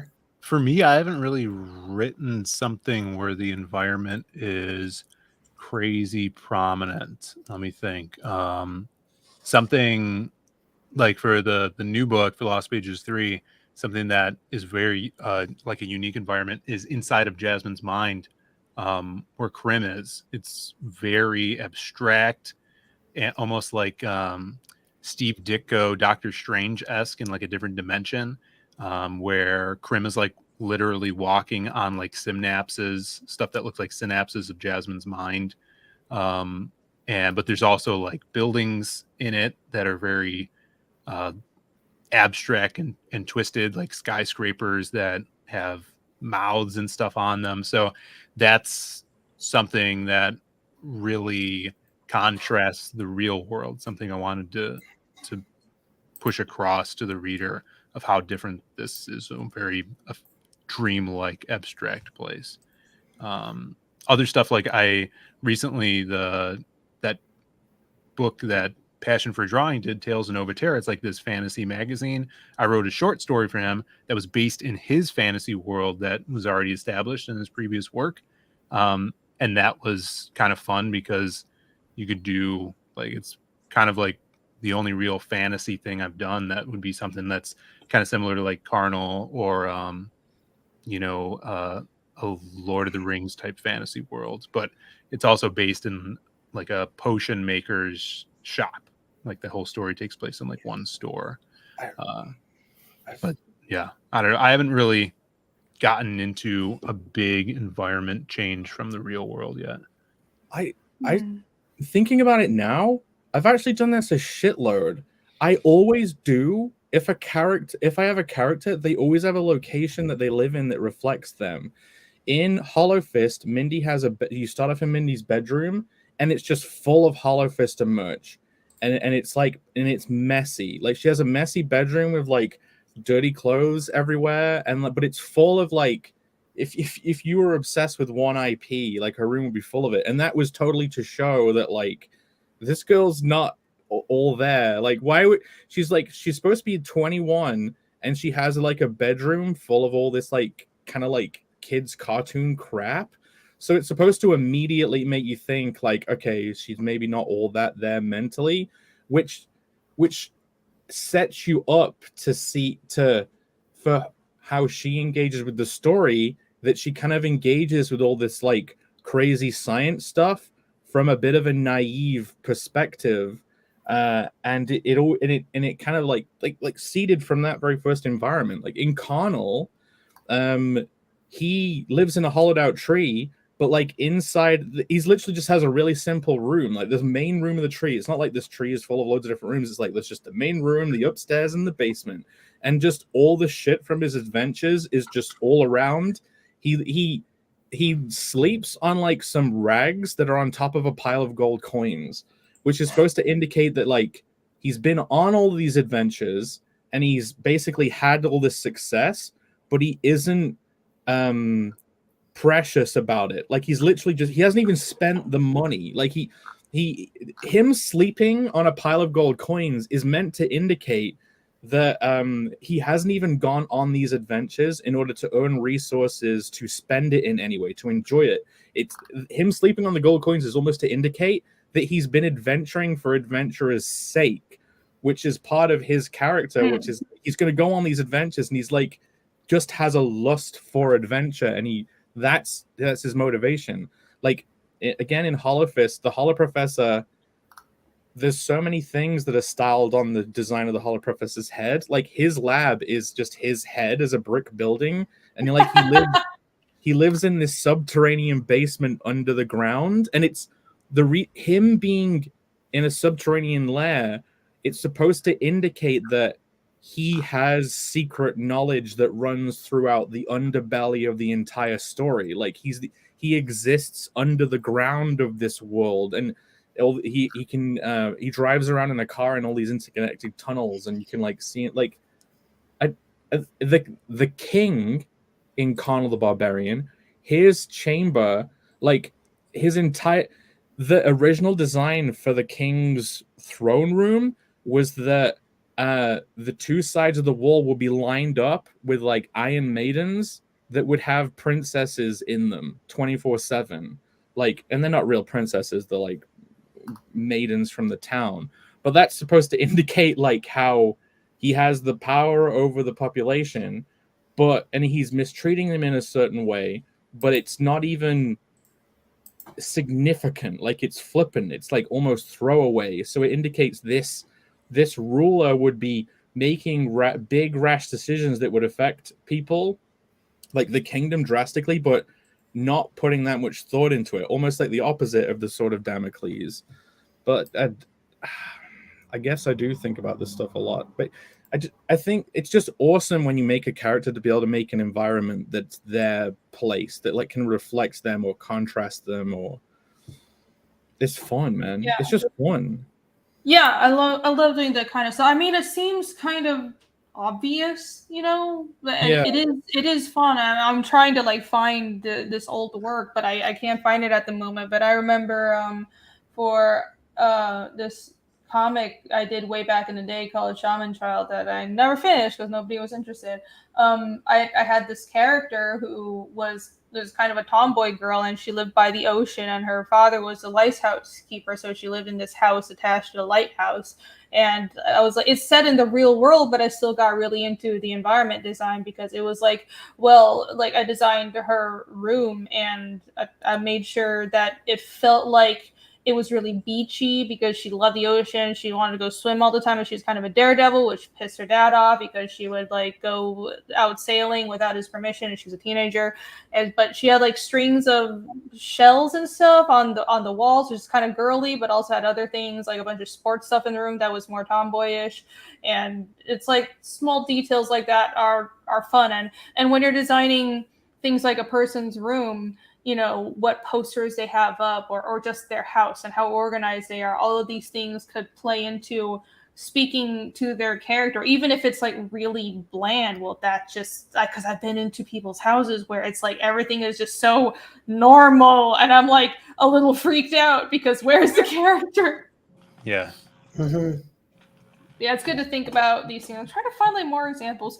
Ooh, I know what to show. I have a little sketch I did of Easkel's house. So let me show everybody. Oh, hell yeah. Disruptive innovator said a wizard's place of power. Yeah, like there's like a wizard scientist character called Zelon Thusk, and like he all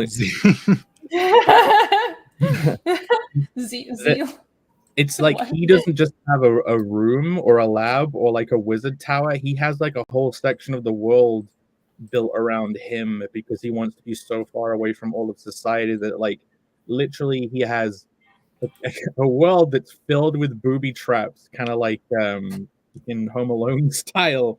That Booby traps. Oh, nice! Look at that. So here, Ooh. this is my concept sketch for Easkel's house, which shows up in chapter 2. I do a lot of environment design. I mean, I've shown you guys my crazy person sketchbook here where I draw out buildings, and I have, oh wait, look, these are my crazy person thumbnails. But I have like, I'll flip through it in a bit. A lot of this stuff I also just can't show because I have some really cool environment designs and I wanted to be a surprise, but trust me, I put a lot of thought into this. Some of this stuff, like the final designs for the houses that we'll be seeing, or the buildings and cities, it's taken me months to come up with and refine, you know, because I feel like I'm designing for a video game, especially going forward. I just want Fiendish to get cooler and cooler looking, you know. I'm trying to up the art, I'm trying to up the character designs, and just have I feel like that's something I want to work on more going forward. Is when you're it's trying like, to make... Sorry. Oh, I mean, go ahead. When you're trying to, you're there and you have a certain level of environment design, and then you're like, I want to make this stuff cooler. I want to amp it up. How do you approach making it cooler? Like exaggeration. Like, just think about what makes this unique and exaggerate it if it's appropriate. But for example, for this house, I wouldn't exaggerate it because the whole point is he's poor, and this was a tiny little shack that he used to live in with his mother, and they were outcast by the town because well, I can't spoil it. You guys will see in chapter 2. But they were outcast by the town. And so he used to live with his mother. His mother doesn't live there anymore. But nowadays, when Iskil and Casimir come to Alstad, they stay in this little shack. And it's kind of left alone because everybody doesn't like Iskil and just doesn't want to, be near this house, and nobody's taken it over. So they keep some things here that are basically not even worth stealing. But even for something, this little shack is supposed to be really humble. It's probably really cold in the winter, and it's probably like totally really uncomfortable. And it's very just a perfunctory like roof over your head. But I try to put some thought into it as well, because there's not super much I can do, but I added so Iskil's an archer, so I have I was thinking, well, he would make bows, and I was thinking Casimir probably taught him to make bows, and they could sell that for some extra money on top of selling pelts. And because Casimir's a hunter and trapper, so they would, if they need to trade anything, you would trade pelts and meat. But Iskil he'll spend his time making bows and arrows and stuff, and he sells that. And here he's fletching some arrows and stuff. So that's most of the the unique stuff. And otherwise, this is just a very basic, kind of little shack to live in that's based on Nordic architecture. But right, back to your question. Well, for the environments that I do want to make more bombastic, it's just thinking about what makes it stand out and exaggerating that some more.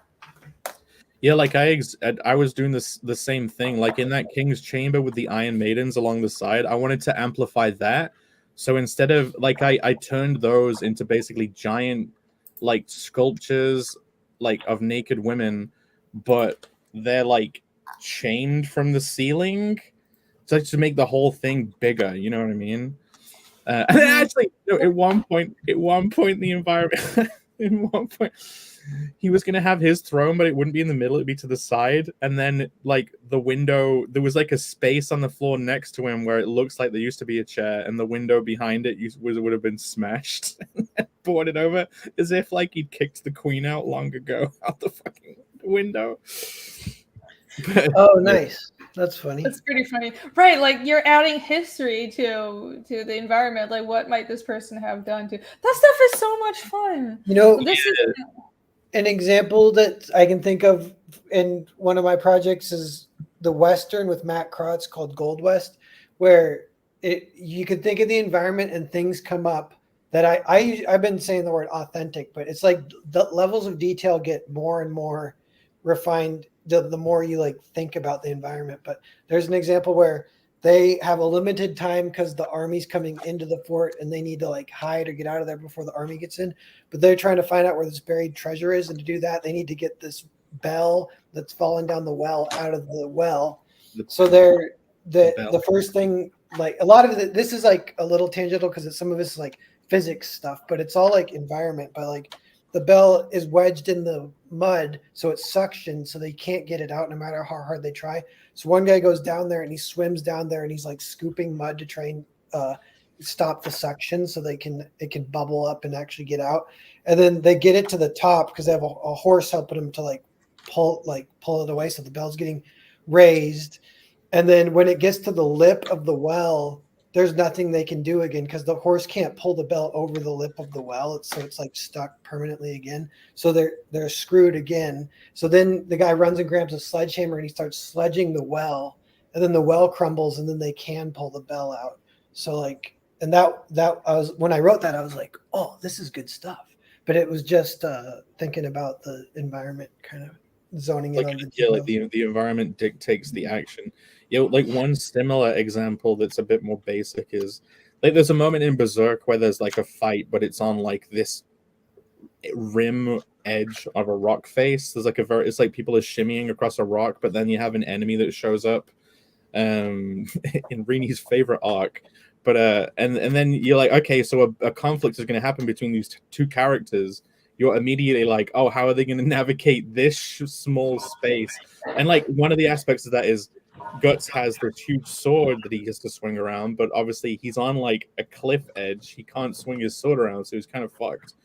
And his opponent is more of a fencer style guy. That's cool. Serpico, which was his opponent, purposely trapped Guts there because he knows Guts is this giant barbarian type fighter, so that reveals character too. A tip I got for making action scenes more interesting is try to amp it up from just characters punching each other harder and harder. Try to use the environment and like use their weapons in ways that you don't expect, because that's how you keep a reader's interest in storytelling, is by if they can't anticipate what will happen next, then that makes it interesting. They'll want to keep on seeing more and discovering more. That keeps the process of discovery there. And for particularly action scenes, using the environment is a really good way to do that. And it's also realistic, because think about the way you'd really fight. If you got in a bar fight, you'd probably like throwing some bottles and chairs, and that's just how people really would function. Well, like, people talk about how to make relatable characters. One of the like quick ways to make you relate to a character is to just demonstrate them being really capable at something. So like if in your situation, Narwhal, with like that bell, if you have a character figuring it out, like figuring out what to do or solving the problem, like that would become everyone's favorite character, because they're the one with like who exhibits the expertise, exhibits the competence at a skill. Like yeah. He's good at knots too, because you need to even know good knots to be able to tie the rope to the belt to be able to lift it. So even that, I think, make people like him. Like, oh, he knows knots. That's cool. If I was gonna write a relatable character, I would give him a hedgehog, and then I'd kill the hedgehog. But not from the character. He'd kick it. He kicks it out the window. Then he's the villain. I mean, look, I put my Boba Bimbo sticker on my water bottle. Oh, I like it. That's great. Takume says Jackie Chan the situation. That's a good way to put it. All his fights are all environment based, and it's so fun. Yeah, that's a good way to think about it. Let me see. Dango Solo was asking for me to pull up he sent me some roughs. He's trying to make his own book too, guys. Ooh. And so he showed me some roughs. Did you want me to show all of them? Are you okay with that, Dango Solo? I'm just confirming. I mean, like, you want me to pull this up on stream because you want to reveal it? It looks really cool. So these are by, I don't know who your artist is. Oh, it's not by him. No, he hired him. He's the writer. All right. A few hours left for, sorry, real quick, just saying, we don't need to check it out, but just to remind people, Psycho Killers closes in like. Yeah, bro. That's right. Psycho Killers. Is this second part of the show now? Kind of, but not really. We're still we're talking about this. It can blend. No, it's the second part of the show now. I just wanted to ask everybody how you guys use environments and stuff. Play a clip. Play a clip. There's a clip. Oh, just anything. It separates it for fun. Do I have? What do I have? That's weird.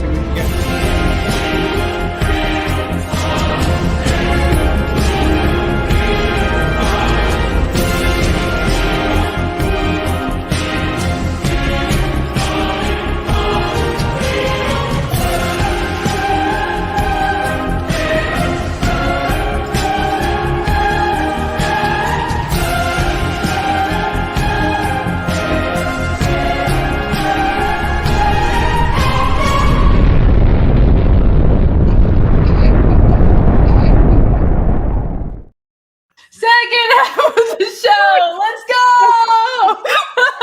That's amazing. I want that clip so that can be the official transition. That needs to be the official transition. That was amazing. Video. That was fucking cool. That was good, wasn't it? That was somebody else's YouTube video, but I trimmed it down and added more because it was like this whole 3-minute long thing of this cat just like, I was like, this is too long. So can we use that as the official transition video into the second half, please? I'll share it with you guys. I love it. Okay, we are officially in the second half of the show where we'll just it's alien talk time. All right, let's go. You guys mind if I play Street Fighter while we talk? I don't mind at all because we're just fucking around now. Are you gonna pull? But you should still pull up Psycho Killers. I'm one sign up away from 80. We've gone up by 8 people that signed up. You're amazing. Thank you, everyone. But nice. Yeah, one sign up away, then we can hit 80. Get it. Sign up. The links are in the description below. Hey, Jake, nice job, little buddy. Well done. Wow. If I put Real my good head, job, if I bro. put my head up there, you could sarcastically tap me on the head. Oh, so good, Jay. Good job. There. I love being the little guy. Hmm.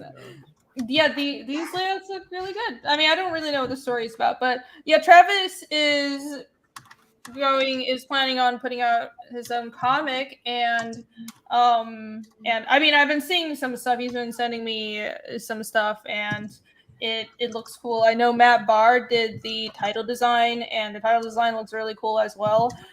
And these layouts look good. I don't even know who your artist is, but it's so cute and manga-y. Look at this. And it's kind of medieval stuff as well. Yeah, fantasy. Yeah.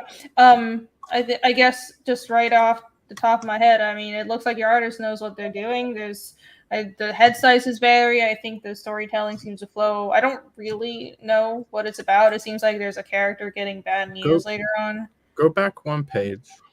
Okay. In those situations, like at the bottom of page 1, at the top of page 2, would you feel tempted to bleed that artwork over to the other side? Just a little bit? I usually don't do that. But if you want to, sure, you can make it. Well, I would avoid doing it because then the reader's eye is about leading the reader's eye because it's towards the bottom, and then because it's like they might read it as a spread, so then they might go instead of like read. How do I put it? Can you see my mouse? Instead of reading it like this and then over here, they might read it like this because they'll think it's a double spread. So I would avoid bleeding over. It's really cute art. Looking at these panels, it looks like the finished art is going to be really good. You can tell they're a good artist just from their sketches. Yeah, all the flashback. Looks like a bunch of people getting killed. This character is like hiding, right? Ooh. Yeah, like the faces all look 3D, which is good. Yeah, this is really a lot of motion in the art. Yeah, good gesture or whatever. Yeah. Awesome. Oh, some action. Yeah, action time. Bam, bam, bam. Head chop. Awesome. I like it. Very cool. Where'd you find this artist? I want to hire him. I am looking forward to it. Yeah, everybody go. You better keep your eyes out for Wrecked. It's going to be coming from Down Go Solo soon. On a scene like this, would you guys play with like thickness of some of the panel borders? So like, you know, the second page at the bottom, those bottom 3, and then there's the middle 2. Would you like thicken that panel border up to show more of a separation? I'm just asking what you guys would do. With where? Probably not. I don't know. Doesn't matter. Panel border? I don't fuck with the panel. I keep my panel borders pretty consistent personally. I'll mess with gutter sizes, but usually I'll do that too. That's what I mean. Okay. I would only do that to indicate time passing, so I wouldn't do it here. Oh, one thing to watch out for. So you see this one panels across 2 pages lining up with this. You see how on the left side of the page here it lines up with this, like break that. So it doesn't line up exactly across spreads. If these pages are gonna be facing each other in print. Get it? Think about you have to lay everything out exactly the way it's going to be printed with the pages facing each other right from the start, so you make sure nothing is confusing. But yeah, good. Looks really cool. I love that it goes dense, and then on this page it like breathes more. Yeah, it's like a town got destroyed. Ooh. Exciting. Looks like my kind of story. Destroy towns, beat up children. I mean, in fantasy and Minecraft, obviously. Obviously, duh. All you need to do now is kick a dog. No, never. Oh my god. Okay, listen, just because I'm Taiwanese doesn't mean Wasn't there? We did a meme about that, but I forget what it was now. It was like the Yeah, is first. this a football? It's the dog, and it's the guy with the butterfly, and he's like, is this a football? And it's a dog. But why did that happen? Because Rini was talking about biking when she was a kid and kicking. She had to dogs. kick the dogs to stop them from biting her when she was Yeah. riding on her bike. No, I did not say that. kick I said in dogs? Taiwan. No, I didn't say that. I mean, this is It's really just serious. pretend. I don't like this rumor. It's not even funny. I would not. I never heard it. Like, I it's would never serious. say that about No, you. it's Amy. well, okay. All What's right. on this rumor, guys? No, I was just saying that in Taiwan, we have a lot of stray dogs. So it's. Oh, I should never have told people this because we were just gonna. Other people do it, and Rini hates that they do it, so people made a joke about it. But yeah. But also, when you're riding on a scooter, dogs will chase after you because it's just what they do, and you would like have to put your foot out and pretend you're about to kick them. That's the only way to stop them from just like biting you while you're riding by on a scooter. So there you go. But I would never. I love animals. My modern tradition. Who doesn't like animals? Who That doesn't looks good, Travis. Thanks for sending that. They look great, man. Mm-hmm.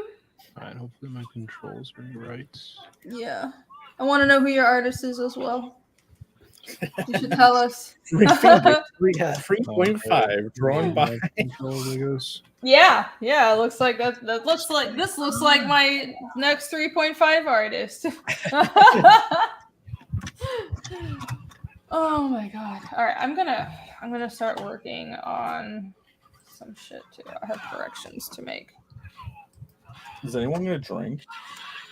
No, I'm out of booze. I was gonna go get booze, but then I ran out of time. The show needed to Thursday start. night, people. Yeah, It's Thursday night. I might not stick around too long actually, because I Just do leave need your own to. stream. I need to get these edits done, and I might have to like shut up and focus because. But I want to get these edits into my Taiwanese factory before the weekend starts. And right now in Taiwan is Friday during the daytime, so I need to get this done before 6 a.m. my time.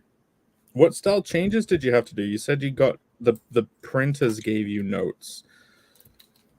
It's the standee, so it's like this border needs to be further away from the edge. It's very technical at this point. It's like 0.5 centimeters this way, give this more bleed this and that way, and all this kind of stuff. Yeah. It's not the book, it's the product. Hey, we reached 80 subscribers. Thanks, everyone. You're Awesome! Yeah, I think I'm gonna wrap it up. And if you guys wanna back Psycho Killers. Back. Oh yeah. Let's pull up Psycho Killers. Let's do another round of all the campaigns, and then I'm gonna call it a night. I also think I saw Patrick streaming the closeout for Psycho Killers as well. So if you guys need somewhere to go after this, You can raid Yeah. him. Raid him directly. read him up. He probably doesn't have that enabled. Oh.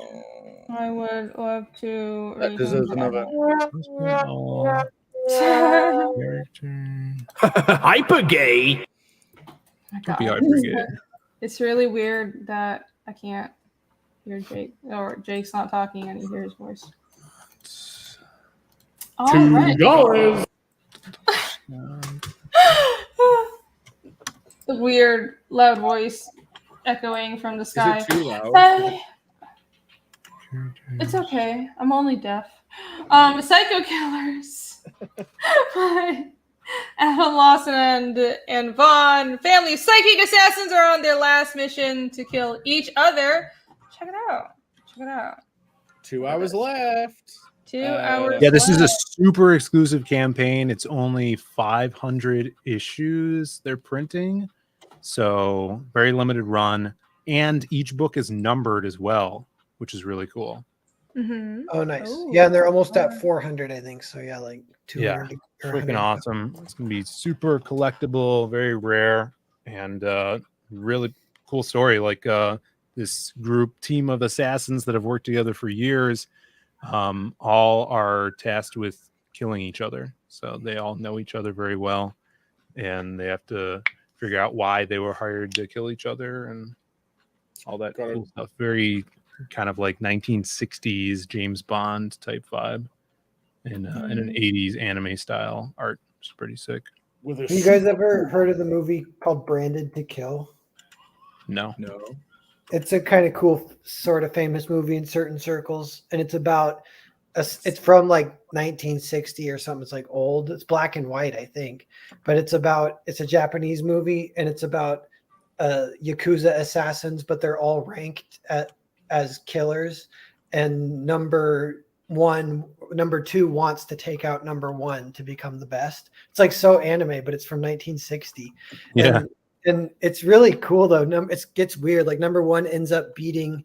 The reason he's number one is because he's like psychological. Like he like makes his victims go crazy. So he does it like not like he does it just with like sort of cool actual tricks that you would do. He's like a trickster kind of. So he uses it on number two, I think, and it's like all really cool. But I haven't seen that. I'm gonna have to watch it. That's definitely one that like you should check out. Yeah, Who does number two work for? I'm not sure. Last I heard, they had one piece of original art left, but it looks like they might be sold out. I think I saw Vaughn say it all sold out. Nice. Did you see how much Ethan's original art sold for on eBay? He did an auction for his ISOM cover, and I was like watching the eBay auction right in the last like 5 minutes. And What did it go for? $3,100. Wow, cool. It's lower than I thought, actually. Thought it would go higher. Hyper gay. Wow, Sorry. What? It's a compliment. I thought it would be. I think that. Yeah, I agree. I think it should have went for more because that piece is pretty awesome. I was thinking he should have done a stream whilst the auction was about to end. I think that would have helped. Get This some is on it. such a cool cover. They've got a cool hologram cover on this, but yeah, can you imagine doing an eBay auction for art, but you're streaming just as the auction is going to end, putting all the attention on it? That would be a fucking cool idea. That would That's be a good cool idea. Should get an eBay. I never touch eBay, but yeah, Psycho Killers is ending in a couple of hours, so check it out. This is a limited edition or a limited thing. This is not going to be reprinted, and it's a really cool idea because all the assassins, they have assassin powers. They have different kinds of psychic powers. Vaughn was actually on my channel. I did an episode of Hellion Art Show with him, and he explained all of these powers. So if you guys want to go watch that, then it's right there on the channel. It wasn't that long ago either. I think it's like a couple months ago. This trailer really sells it if you can play it. Like it really does sell it. I don't know if I have. I don't remember. I don't think I remember it. Do you guys hear it? No, it says okay. Go to the okay, yeah. Just saying it to anyone in the chat and go to it. There's cool music and stuff, and it's cut to it pretty well. I'll play it. Stupid. StreamYard. Stupid. All right. Here we go. I can hear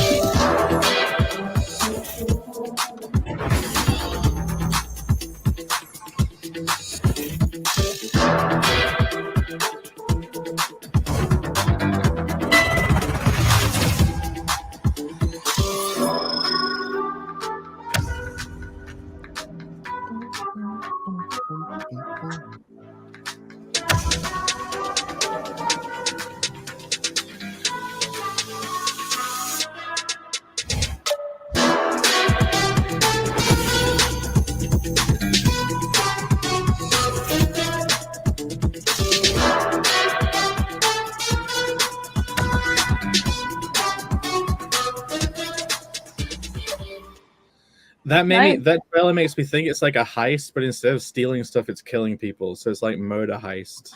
Yeah, the music really fits the whole espionage or killer theme. It's well done. It's a cool trailer. Oh, I'm definitely winding down on the energy. I spent all my energy on talking. A slide. You did great. You did great. That was great. You know what? Share my screen super quick, just so you can react to this just before you die. What is that? What the fuck is happening? What is this fever dream that we're in? So Alex PRB, he's been doing like an edit for every episode for the second half, and this is I guess it's Uzzle and a UFO, including the hedgehog.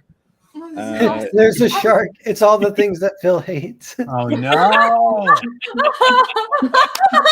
wait, I just got it. Wait, but is it under the ocean? You need to put some Is it underwater? The picture of Phil. forest. The picture of Phil that he chose to use is Phil with his hair all floofy. Big in the front. This is great. My hair. You're amazing. This is fucking hilarious.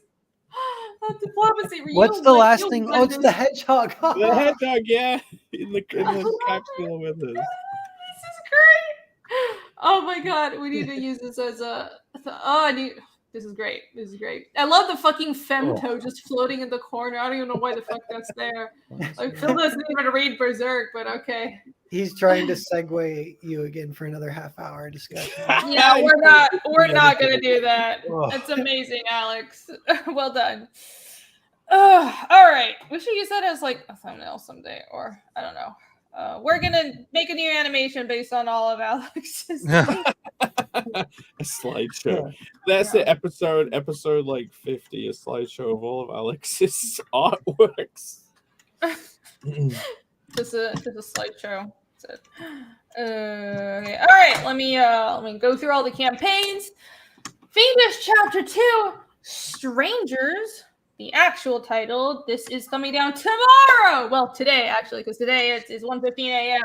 Friday morning. So this is going to only be up for a little over 24 hours. So this campaign is coming down. So if you haven't backed this yet, you should definitely back this because there's going to be very little time left to back it. And there is still, I mean, I feel like probably everybody who has wanted to back it already has. So I don't know if we're going to get to like the big stretch goal that I've been gunning for, which is 200K. I think you'll still get. I don't know. But even if we don't get there, I am super grateful. But we are trying to gun for 200K because if we do reach 200K, as I mentioned in the updates, I will be printing a short snippet, like a preview of the upcoming Fiendish book, which is Fiendish 2.5, which is a bonus story. That's an actual kind of an origin story, which is why I changed the title, because I realized Origins was confusing because people thought it was like a flashback origin story, but it's not. That's 2.5. Anyways, so 2.5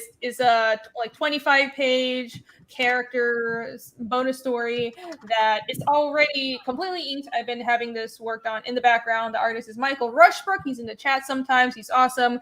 He did pencils and inks, and all of his work is done, and it's being colored by my good friend Yvonne and also myself.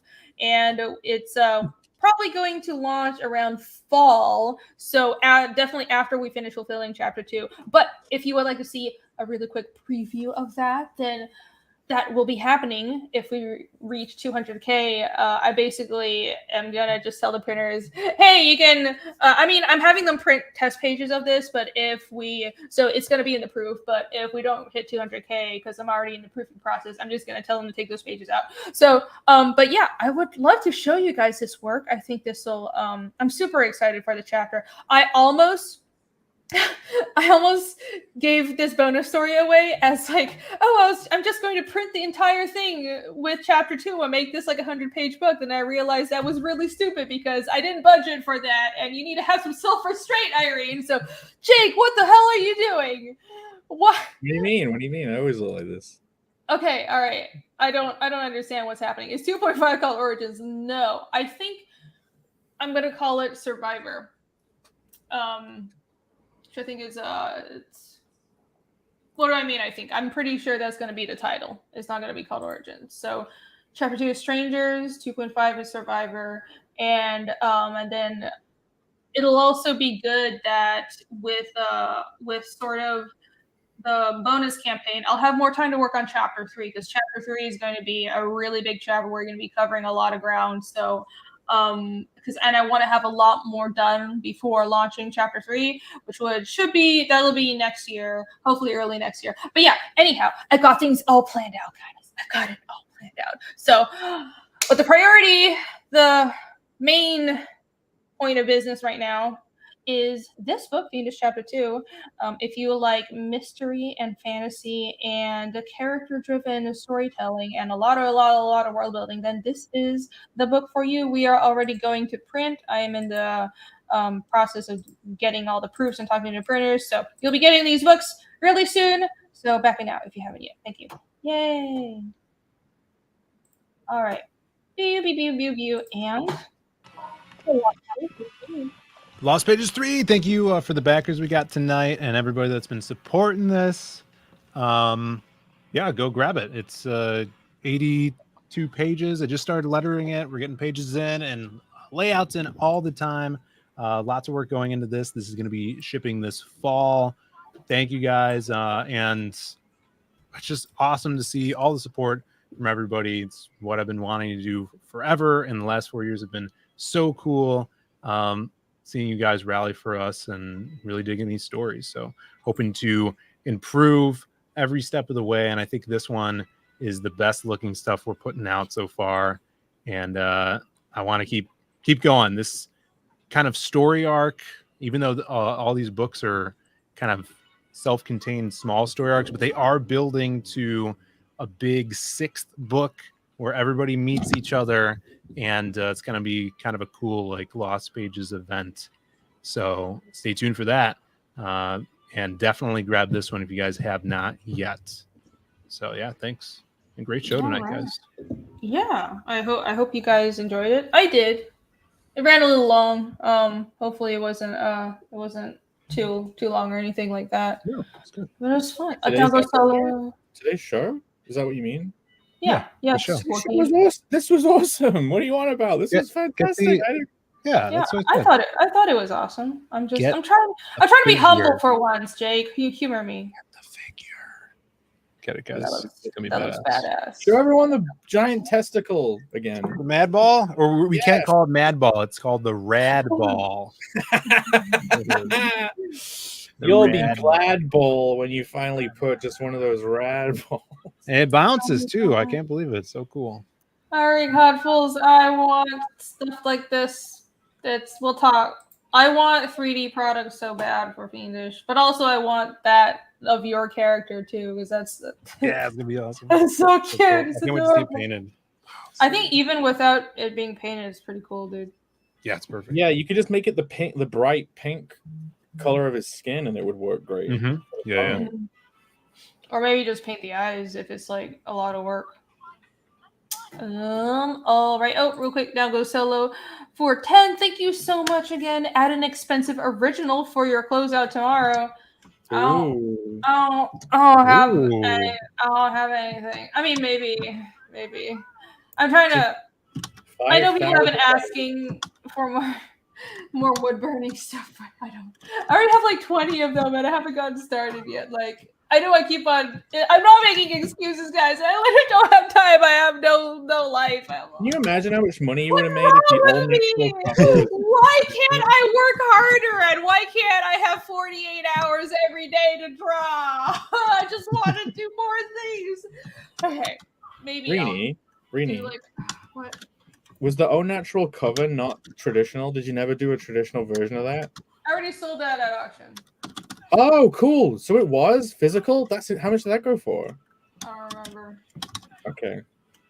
I already sold it, though. I don't really have anything. Because I do originals, but I always sell them at auctions. And I do auctions all the time. Like, every quarter.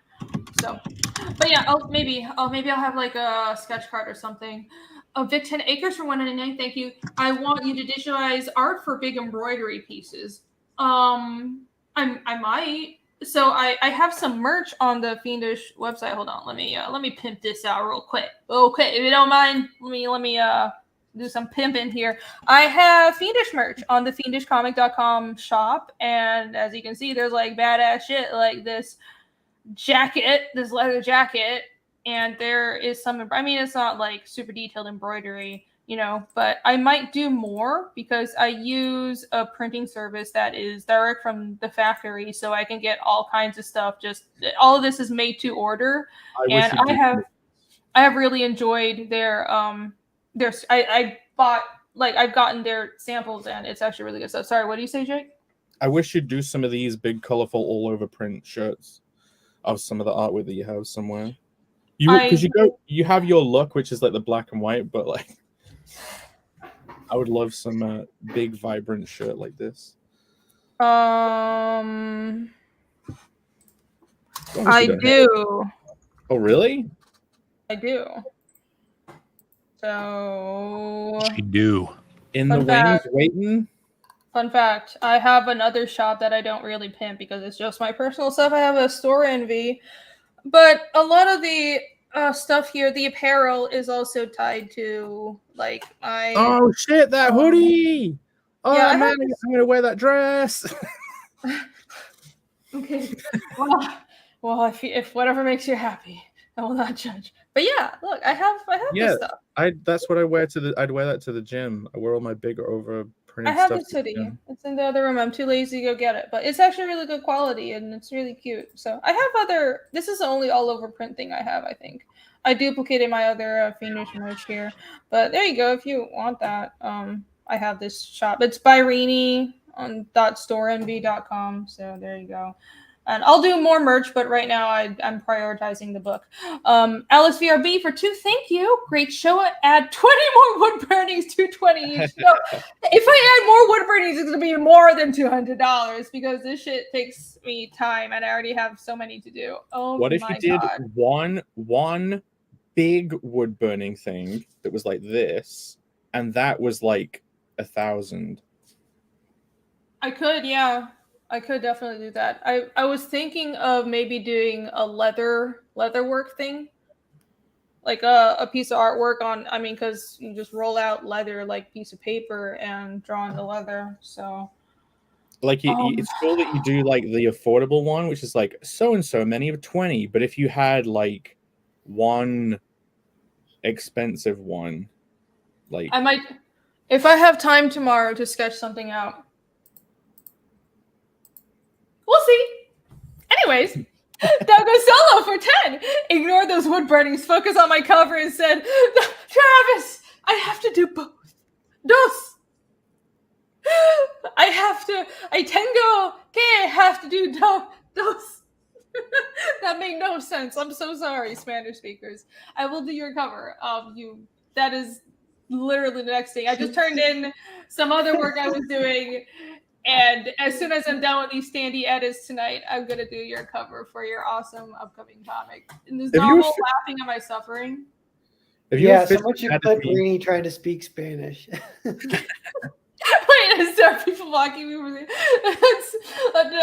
Well, I don't, but I'm trying. Tango kid, I need dos. That makes no sense. Am I back in the commission queue, by the way? Yes, you are. Yes! Okay, cool. Thanks for adding more to my stress. No, it's fine. It's fine. I will never bitch about having too much work. It's just, I'm sorry, guys.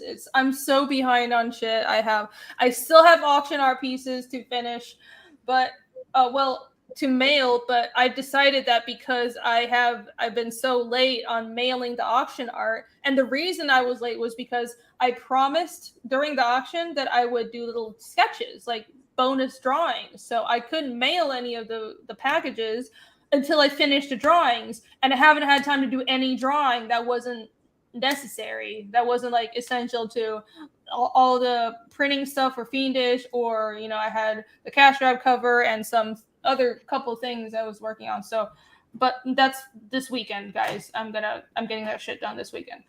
Did I miss any more super chats? Vic 10 Acres for $1.99. Thank you. I heard Ninarsa is a satanic language. What? Where'd you hear that?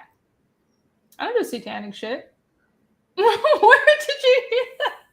It's just a made-up language by me. No, it's Ninarsa is. The actual history of it is it's descended from Virasa, and Virasa was the language of the Empire of Vyra, which is kind of like this ancient. Well, it's not kind of. It's this ancient, great high civilization empire across all of Arvos, and it was created by the Ispolin. You'll find more about the Ispolin and the Ispoliad in chapter 2. I have some more info about them on there, but also it's all on the website. If you go to the website and go to sort of the species section over here, then you'll see I have more information on all the races and stuff. But the Ispoliad are hybrid descendants of humans and Ispolin are kind of like, if you know Mesopotamian and Middle Eastern ancient mythology, like the Anunnaki. And I think, as far as I know, Ispolin is essentially a Bulgarian, I think, word for these ancient kind of giant-ish beings that also came to humans and imparted great knowledge, and I don't remember the details. I'm sorry if I'm getting it wrong, but it was really similar to the Anunnaki. So I thought it was really cool because the cultures I'm creating for Fiendish are kind of based on Eastern Europe and Northern Europe. So anyways, the Empire of Ira was an Ispolin empire, and the language of Virasa was their language. And the Narsa is sort of the evolved current form of Virasa. It's descended from Virasa, and that's why it's a clerical language. It's like basically the ecclesiastical Latin of the continent of Arvos. So the common tongue is different, and in the different regions of Arvos, people will still speak their local languages, but for like official purposes and to communicate with people from different regions, they speak Nanarsa. That was really nerdy, and you didn't ask for me to answer all that, but you got it. All right, where was I? Michael Rushbook is in this. Michael Rushbook is in chat for $4.99. Sorry, I missed the stream. We'll be around for the close out tomorrow. Awesome. Michael is my 2.5 artist. So everybody go follow him. Thank you. I will see you tomorrow. And thank you for your support and for all your hard work. I can't speak anymore. Victor Aker says I am very Christian. Well, I respect that. I don't do any satanic stuff. That's the thing. I do worry about this. Sometimes it's like I have demonic stuff and I draw a lot of demonic stuff. It's not because I endorse it. It's because it's like, well, it's just like evil stuff we have to face. And yeah, that's one of the cool things about Christianity. Some of the other religions are a little more like, don't do that. Don't use us for entertainment. And Christianity is a lot more into that, like angels and demons fighting. Christianity doesn't get offended by that, for the most part. I don't know if that's a generalization, but like for Islam, like you can't even draw Muhammad, but Christianity, you can draw Jesus if you want, Mm-hmm. I guess with like the jinn and stuff, that's not really Islam. That goes back further. Well, it is Islamic, so that kind of mythology. But you're right. I wish there was more though, because that's how you learn about someone's culture, and that's how, if you don't let other people use your culture, then you would never be able to explore it. So I actually try to incorporate a little Middle Eastern stuff into Fiendish. For example, the name Dev. So the race that Yomi is, the purple people, that word is kind of like from around the Middle East and India and stuff. So yeah, it's like Christianity is like Android and Islam is like Apple. iPhone. Yeah, iPhone. In a Connell, the central villain is totally going to be Muhammad now. You're trying to let's offend as many people as possible. Speaking of Cardinal, everybody sign up for Cardinal the Barbarian. Wanna do it? It's a big old pastiche, a comedic pastiche of all the fantasy tropes. We got blocks, we got Zelfs, we got fuck your buses, and we got a zany hero as Connell, bumbling his way through the magical world of Deploria, a world that seems oddly porn parody-ish. But yeah, it's great. It's gonna be great. There's tons of boobs. I was thumbnailing a scene out, which is like all this harem of like broodmother blocks who are all like henpecking each other, who want to like be the queen and mother the whole army. But like in this whole scene, none of them are wearing anything. I drawn so many nipples. I'm like, it got to the point where I was like, I want to draw these women wearing bikinis now. I'm like, I don't. Was They all it tiring for you to draw so many boobs? You poor thing. Wow. There's literally a panel where this woman's like pissed off at the choice, and she's like lifting up 2 other women's boobs, saying, "Of all the women to choose from in here, you choose her." And she's like lifting up 2 other women. Bancroft is rubbing off on you, Jake. I see with this no nipple. You're trying to compensate for the Yeah. oh right, the anti-nipple. John, why do you want me to? I'm trying to. I'm just letting everybody promote themselves because I, like my co-host, Big 10 Acres, said he was trolling. Oh, well, I can't tell that. I mean, well, I was honest, so Everything's a joke. y'all do what you want. I don't give a fuck, but I do like drawing demons. So there you go. All right, as everybody promoted. Oh right, Narwhal. What do you want to shout out? I'll just show what I'm working on right now. Real quick, Right. 1 second. Okay. I'm Subscribe doing. to YouTube channels too. I haven't colored it yet, but so it's Blowgart. He sees Julia across the way, and then you kind of follow Julia, and then they're walking and talking, and they're actually talking a little bit about what you were talking about earlier, Jake, because this whole story takes place in a portal, a one-way portal. So everyone is there. Most of them are stuck there, so they're kind of talking about that, and then she sees something. She sees WizKid, but I haven't. This is like this sketch. And he's like, "What?" And then she roundhouse kicks him. Oh, fun. Yeah. And WizKid's a lot older now in this one, right? Because it's like years later, so he's grown up more. Yeah, he's like buffer kind of. He comes in and said, "How do you like me now, Julia?" I don't know if it comes up in this story, but I think I was writing The Gaps, which is some of the short stories that go between parts 1 and 2 and this one. And it came up that someone was calling him Wismond. And I'm like, his name is Wismond. That's great. I like that, Wisman. Is his real name Wismond? Yeah. I want to name my firstborn son Wismond. He'll hate you forever. And then in school they'll call him Pissmond. All right, Pisser. All right, Wizard. Oh. Just say, yeah, name your kid the one thing that'll get them bullied. Good job. Hey, I'll do it. I'll do it. If Jake won't do it, I'll do it. Oh my God. Oh dear. All right. Pity your children. Have a son together. Oh. Yeah, just kiss already. Oh my God, get a room. All right, everybody follow Narwhal. All this awesome stuff is going to be upcoming soon. You'll be launching in July, right? Mm-hmm. All right. Cool. Awesome. Yay! Follow Narwhal. Thank you for the links. There you go. All right. Okay, everybody. Thank you for being here with me. This was an awesome show. You want to shout out where to follow all of you real quick? Phil's muted. Ha Phil's muted. I did it myself. I forgot. Next time in the descriptions, we could just put our @, like @Rini Draws in the description, and it now links like directly to your channel, so you can click on those. Yeah. I'll do that. We'll just do that so it's easier. Yeah. Oh, Yeah. okay. Yeah. Follow us on our channels: Zaid Comics, Narwhal Books, right? Mm-hmm. Yeah. Hyper Wiz Art. Harper Wizard. You should make. Yeah. See how we have. Well, at least I do. I have like you make your name your actual channel so people. Let can us follow you. Yes. go right Oh, now. yeah. Turn on headlines. Go in your little setting, the little brand. Go in the no. It's right there. It's right there. It's in the brand tab, and it's just one toggle. It's Find at the me top. at Nar to the Wall. Just Google it and see what comes up. It might be me. Where? You know, in Show her brands what? where it says shown. Yes! Oh, Yes! She did it! that's badass. Look at that shit. Next week, I think it's on my channel, right? Yeah, Yeah, it is yeah, on your- it's on your channel. All on right, your next channel, one's gonna Narwhal. be on Narwhal's channel.